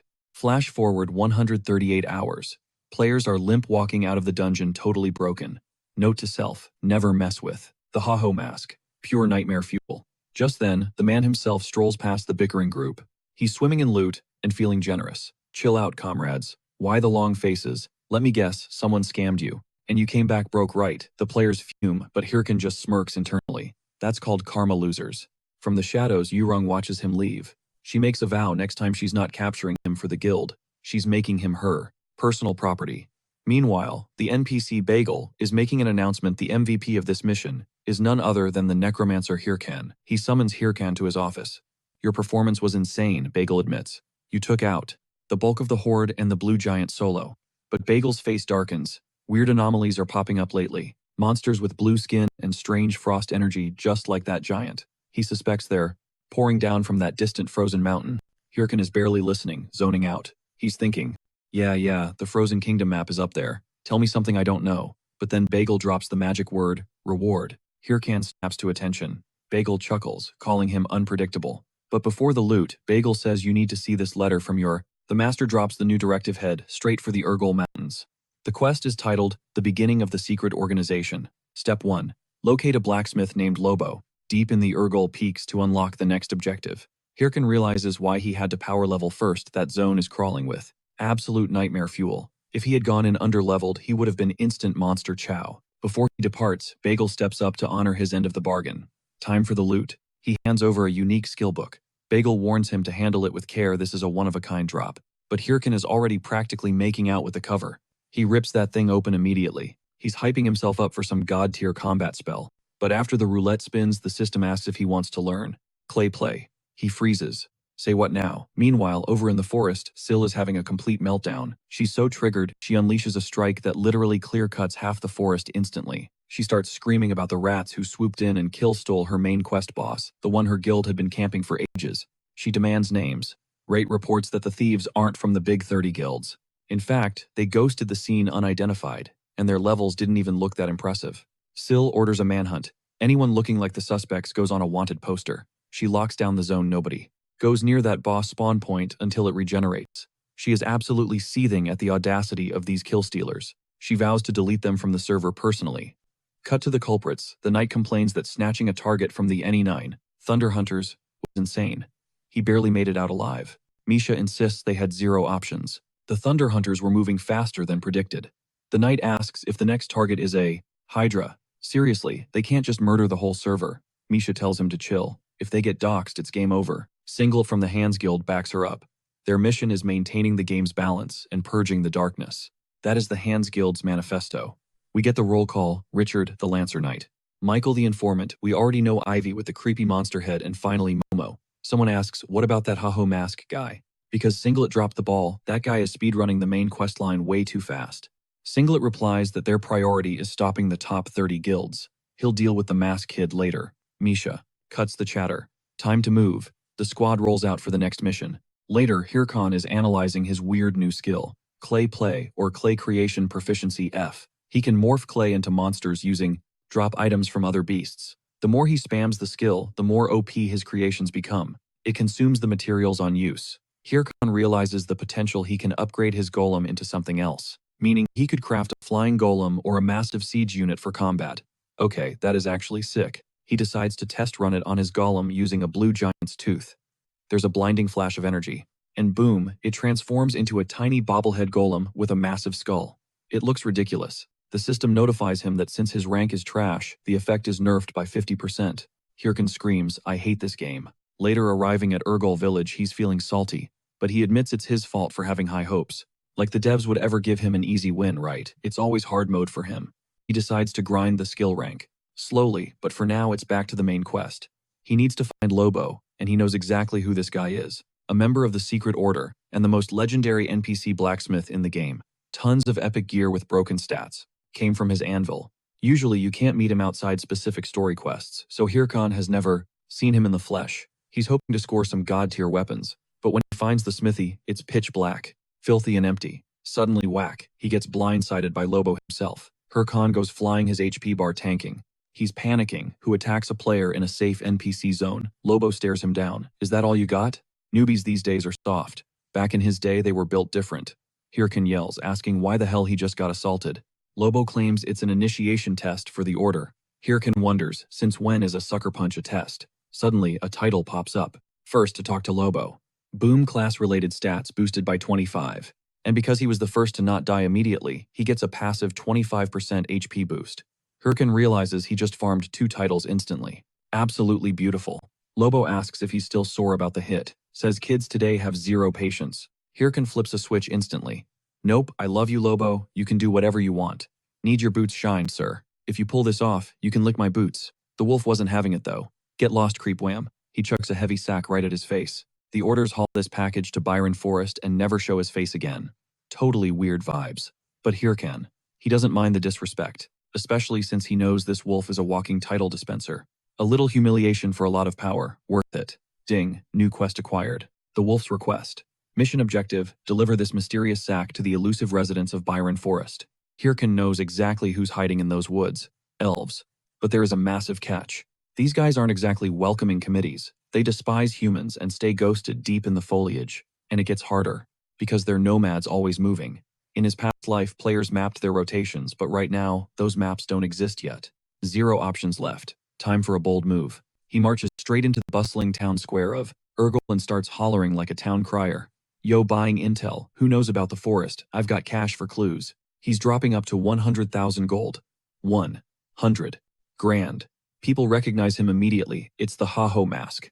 Hyrkan's dying of cringe inside, but hey, it's his best shot. If he posted a looking for group ad online asking for elf intel, the big guilds would sniff out his secret quest instantly. Too risky. He's standing there face burning until a warrior, radiating pure power, steps up. The ground practically shakes. This dude arrives casually lugging a dead mountain lion, bigger than a minivan. The beast asks, "You Ha-Ho mask." Hyrkan freezes. He knows this guy. It's Pitbull. Crowd goes dead silent, jaws on the floor. Pitbull is a literal tank top, 100 in strength rankings. Whispers start flying. Is he here to throw hands with? The Ha-Ho mask. Hyrkan's brain flashes back. He fought this brute in his past life. He won back then, but it was close. Pitbull's a beast. Right now, no guarantees. The bystanders start taking bets. Against Ha-Ho mask. Someone mutters, he's called Pitbull for a reason. He doesn't just kill, he slaughters. Brutally. Ha-Ho mask is toast. Total destruction imminent. Hyrkan snaps, "Zip it, peanut gallery, I can hear you." Suddenly Pitbull lunges forward and growls, "I can tell you everything about Byron Forest." Hyrkan blinks and asks, "What's the price?" Pitbull looks him dead in the eye. "The price is letting me confess my love." Huh, the crowd gasps. Is Pitbull confessing to Ha-Ho mask? Say what. Cut to later deep in the woods. Hyrkan screams, "What the hell was that?" Pitbull holds up a hand. "First, let me catch my breath." Hyrkan is fuming. "This is all on you, man. You dropped a love bomb in the town square. The city is in total meltdown. They had to sprint to the forest just to escape the paparazzi. Look, I'm not into dudes, okay? So I'm rejecting you. Hard pass." Pitbull frowns. "What are you babbling about, you weirdo? I wasn't confessing to you." Turns out months ago, Pitbull was grinding in these very woods. That's when he saw her, a gorgeous elf. It hit him like a truck. She was the most stunning creature in the game. But poof, she bolted, like she was terrified, vanishing into thin air. He never saw her again. He camped out, for months at that spot. Interrogated every NPC, gathered every scrap of elf lore he could find. He checked every location the locals mentioned chasing rumors, but came up empty-handed every time. Just as he was about to rage quit the search, he saw Hyrkan screaming for info. Hyrkan finally gets it. That's why the guy looked so desperate. But seriously, why didn't he just lead with the story? Instead of making it sound like a marriage proposal, whatever. Hyrkan needs to clear this quest, and Pitbull is his only lead. So, Hyrkan tells him, "Take me to where you saw her." Fast forward a bit, and they're standing under a massive waterfall. Pitbull explains that, according to the locals, Beacon Waterfall is a prime elf hotspot. The only other major spawn point is under the great oak tree near the village edge. Hyrkan nods. "Got it. That's enough info." He glances around. "Mobs spawn here too, right?" Pitbull nods. "Yeah, big ones." "Perfect. Time to do what they do best, grind." Right on cue, the first challenger slithers out. A tree bark serpent level 90. Pitbull steps up to tank, but Hyrkan cuts him off. "I got this." Pitbull hesitates. "You sure? That level is no joke. It won't be easy." Hyrkan smirks and asks, "Who do you think you're talking to?" "Forgot who I am." He charges and lands a hit, and the snake headbutts him instantly. Whack. Hyrkan goes flying like a rag doll, tumbling through the dirt. Pitbull calls out, you good." Hyrkan hit the deck, wailing like a banshee about the pain. Agony, pure agony. "I'm seeing the light." Pitbull stared at him bewildered. What is this guy on? But just as the massive serpent prepared to snap him up, boom, an explosive round blasted the beast away. Hyrkan staged the whole performance, strictly to trigger the AI. See, these resident NPCs are programmed to ignore monsters, unless an innocent life is actively on the line. Enter the cavalry, the elves. 3 deadly archer elves stepped out of the shadows, saving Hyrkan's skin right on cue. "You calculated that?" Pitbull gasped. Hyrkan smirked. "Call it a calculated risk." He turned to their rescuers. "Greetings, ladies. Great timing. Listen, I'm Hyrkan, here on orders from Blacksmith Wolf." He tried to play it smooth. "I've got a high-priority mission, so an invite to your village would be fantastic." The response, an arrow knocked and aimed right between his eyes. "Nice try," she hissed. "We know a con when we see one." Her squadmate chimed in. "Never trust a human. Humans are filth, liars, greedy to the bone." Hyrkan winced. Okay, he's actually feeling a little personally attacked now. He weighed his options, desperate to avoid a brawl with potential allies. Suddenly, Pitbull dropped to his knees in the dirt and begged for forgiveness. "We shouldn't have tricked you, but I had to see you again." He looked up. locking eyes with the middle archer. We crossed paths in these woods once, and I fell in love the second I saw you. Please, Pitbull implored, just give me a chance to know you. Hyrkan watched in horror. Is this dude for real? What a moron. But plot twist, the elf was actually blushing. Her friends started giggling, asking if Selena had actually charmed a human pet. They started walking off with him, leaving Hyrkan completely in the dust. This game, Hyrkan muttered, is absolute trash tier. So technically he cleared the find the elves objective, but the delivery mission was still in limbo. Later, Hyrkan trailed behind the lovebirds, wondering if he accidentally booted up a dating sim instead of an RPG. And seriously, why did the elves hate his guts but fawn over his sidekick? Pitbull turned to the ha-ho mask, looking like he was ready to ascend to heaven. Hyrkan snapped, don't get cocky, we almost got wiped. Because of them. And wipe that grin off your face just because she said yes alright. I don't care how hot she is, she could be a total psycho. Trust me, Hyrkan warned. I've dealt with plenty of crazy women. Pitbull shook his head. It's not about her looks. To me, elves are the ultimate symbol of fantasy. Hyrkan rolled his eyes. Great, so you're a pervert. No, Pitbull protested. That's not it at all. Look, when I was a kid, I played everything, especially fantasy games. I devoured novels, comics, lore books, and elves, dark elves. They are the peak of that genre. Adventuring through magical worlds with a party. That's always been my dream. Hyrkan frowned. Why are you dumping your life story on me? What does this have to do with the girl? Pitbull looked at him earnestly. Don't you feel it too? Aren't you playing because it's fun? Hyrkan went cold. No, I don't have time for childish dreams. I'm here to become the strongest existence in this world. I want to crush anyone who looks down on me. I want to see the fear in their eyes. That is my dream. Pitbull asked quietly. Doesn't that make you exactly like the people who crushed you? So what? Hyrkan snapped. The strong eat the weak. That's the law. He stepped closer. You think the weak getting wiped out is natural? Before Pitbull could answer, Hyrkan swept his legs, slamming him into the dirt. What do you know about me? Hyrkan shouted. Dreams, happiness, that garbage is for other people. I'm the guy who clawed his way up, destroying himself just to survive. I know what it's like to be betrayed, to be stepped on like a bug. You get it. So cut the moral high ground crap, Hyrkan spat.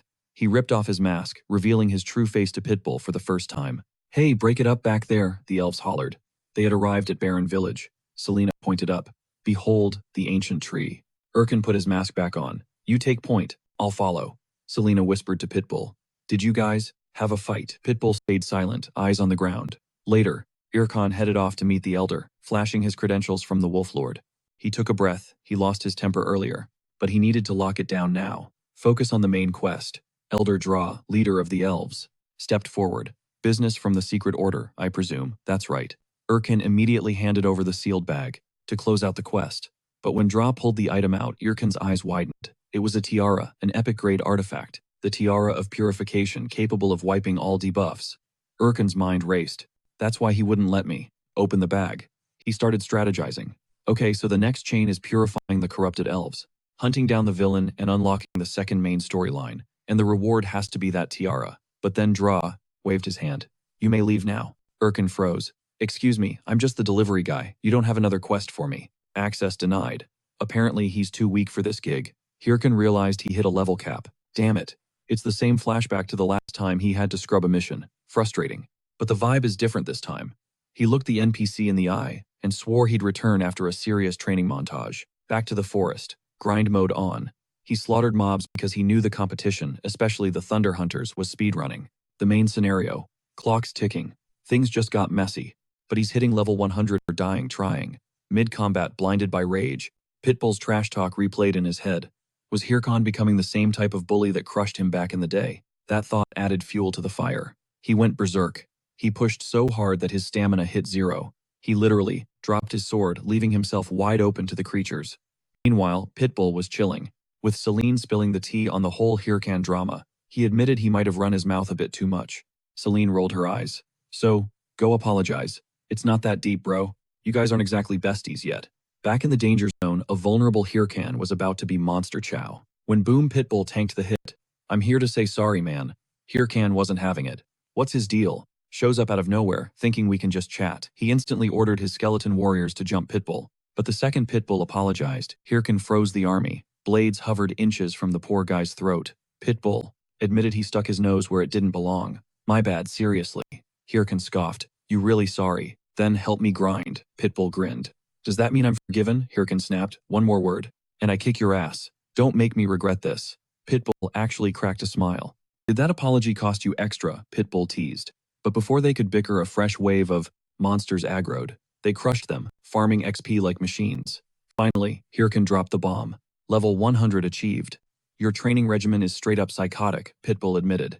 Hyrkan shrugged. 3 days. 3 hours of sleep. Total. Well, I'm dipping, Pitbull announced. Hyrkan paused. He realized he could finally grab the level 100 quest, but he wouldn't have made it without the tank. He struggled to find the words he wanted to be grateful. Pitbull interrupted. Don't look so shy, bro. You're making it weird. And just logged out. Hyrkan raged. I was literally about to offer you the main quest, you jerk. Trying to be nice here. Later, he reported back to Elder Draw. The NPC sensed the massive power spike. Hyrkan was finally worthy. I entrust you with the Tiara of Purification. Hero, are you listening? Hyrkan was zoning out. That bastard, Pitbull, next time I see him. Oh yeah, I'm in. He grabbed the tiara, and the corrupted elf quest popped up. The moment he equipped the item, the buff hit. Draw nodded. Then the task is yours. Hyrkan pumped a fist. Let's go. So where do I head? Hyrkan asked. Draw shrugged. No clue. If I knew, I would have teleported you there myself. Can you handle it? Hyrkan couldn't believe it. Not even a hint. This map is massive, he complained. How am I supposed to find a randomly spawning boss? Just when he solved one headache, another popped up. He needed intel. Time to trade information again. But public forums are suicide.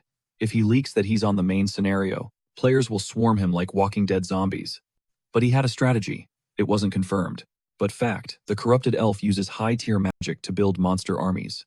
Translation. The boss is hiding in a mob-density hotspot. The plan he'll pay players for. Coords on good farming spots, not the elf itself. Players get gold. He gets the location. I'm a genius. Absolute five-head play. It was foolproof. Until a voice crept up from behind. You looking for monster intel. Hyrkan froze. He never sensed the guy coming. It was the head killer, the guy from the Red Bull's base earlier. He walked right up to Hyrkan. Remember that anonymous tipster who sold you the location of the corrupted Count? Hyrkan checked his inbox. A new message just arrived. Someone was buying. Fresh monster coordinate leaks, please. The boss clocks it immediately. It's nothing but a cheap smokescreen. He knows the real game. He's hunting for the main course intel, way juicier than some random spawn points. He's eyeing a much bigger prize. Even called it delicious. They're planning to totally corner the market on this data. The boss confirms, yeah, I'll be right back. He's gonna snatch it all with everything he's got. Meanwhile, Hyrkan's standing there like, yo, what are you even doing here? When Hyrkan cast his line, he was looking for minnows. But he accidentally hooked a great white shark. The silence gets way too loud. Super sus. Hyrkan tries to play it cool, maybe bluff his way out. The boss steps up, getting right in his face. You trying to run, kid? Hyrkan instantly commands his skeletons to freeze. Why? Because the boss already has a blade pressing against Hyrkan's throat. Smart move, the boss admits. If you flinched, you'd be dead before you hit the ground. Hyrkan swallows his pride. It's humiliating, but the guy's right. The boss demands answers immediately. Your physical stats are way too broken for a rookie. You know things even top guilds don't. The pressure drops. Who the hell are you, kid? Suddenly Hyrkan starts flailing. Help, somebody help. I'm just a helpless newbie. This psycho is trying to PK me, help. But the boss stone, cold silence. Hyrkan pauses internally. Is that pity? Or did I just make him more suspicious? The boss sighs. Must be a misunderstanding. Guess you're not the informant. Hyrkan nods vigorously. Exactly, total mix-up. Then the boss drops a bomb. Shame. I was gonna pay the guy 5 billion won. Plus, benefits, incentives. That informant would be set for life. Too bad it's not you. Hyrkan's eyes light up. Actually, it's always been my dream to join the Red Bulls. But then his brain reboots. Wait, you can't just buy people with money. But inside, he is literally drooling. 5 billion. That is life-changing cheddar. 5 billion is a massive stack. The boss leans in, reading his mind. So, haho mask. For that price, you joining the squad. Hyrkan hesitates. Like out of nowhere, nah. The vibe shifts instantly. If you're not with us, you're against us. The boss draws his magma sword, heat radiating, and puts it right back on Hyrkan's neck. Refuse, and you're a rival. I don't borrow power, Hyrkan growls, staring down the blade. I'm gonna be the strongest on my own, even if I die right here. He tells the boss to get ready to bleed. Only to realize the boss is already walking away, totally ignoring him. The guy's just chilling on a cliff now. Red Lake, he says. Your intel was solid. Massive spike in monster spawns there. Hyrkan blinks, confused. Why are you spilling tea? I thought we were rivals. Rival you, the boss laughs. You're a toddler. The Red Bulls bow to no one. He looks back. But I respect the hustle. Fighting solo takes guts. Just don't think you're the main character. Then he vanishes. Hyrkan, fuming from the disrespect, shouts after him. Oh yeah, what about Salt Mountain? If the Red Bulls are crushing the main quest, you gotta be at Salt Mountain by now. I know I'm right. Gotcha, Hyrkan grins. But the boss just laughs, his voice echoing in the distance. No wonder people call you an idiot. That stings. Hyrkan is left standing there, absolutely fuming. Later the boss reports in recruitment failed. We pushed the golden goose too hard, and he bailed. But honestly, he's more intrigued by Haho Mask than ever. I want to see how far that kid can climb. Meanwhile, Yol is screaming his head off at him. You useless idiot. The boss just takes the L and accepts the scolding. Cut to Red Lake. Hyrkan is still muttering curses. That jerk. That absolute. Meanwhile, his skeletons are splashing around in the bloody water, having the time of their undead lives. Yo, focus up, Hyrkan yells. What's so fun about red water? But then, it hits him. A memory of when he used to play for fun, friends splashing red water in his face.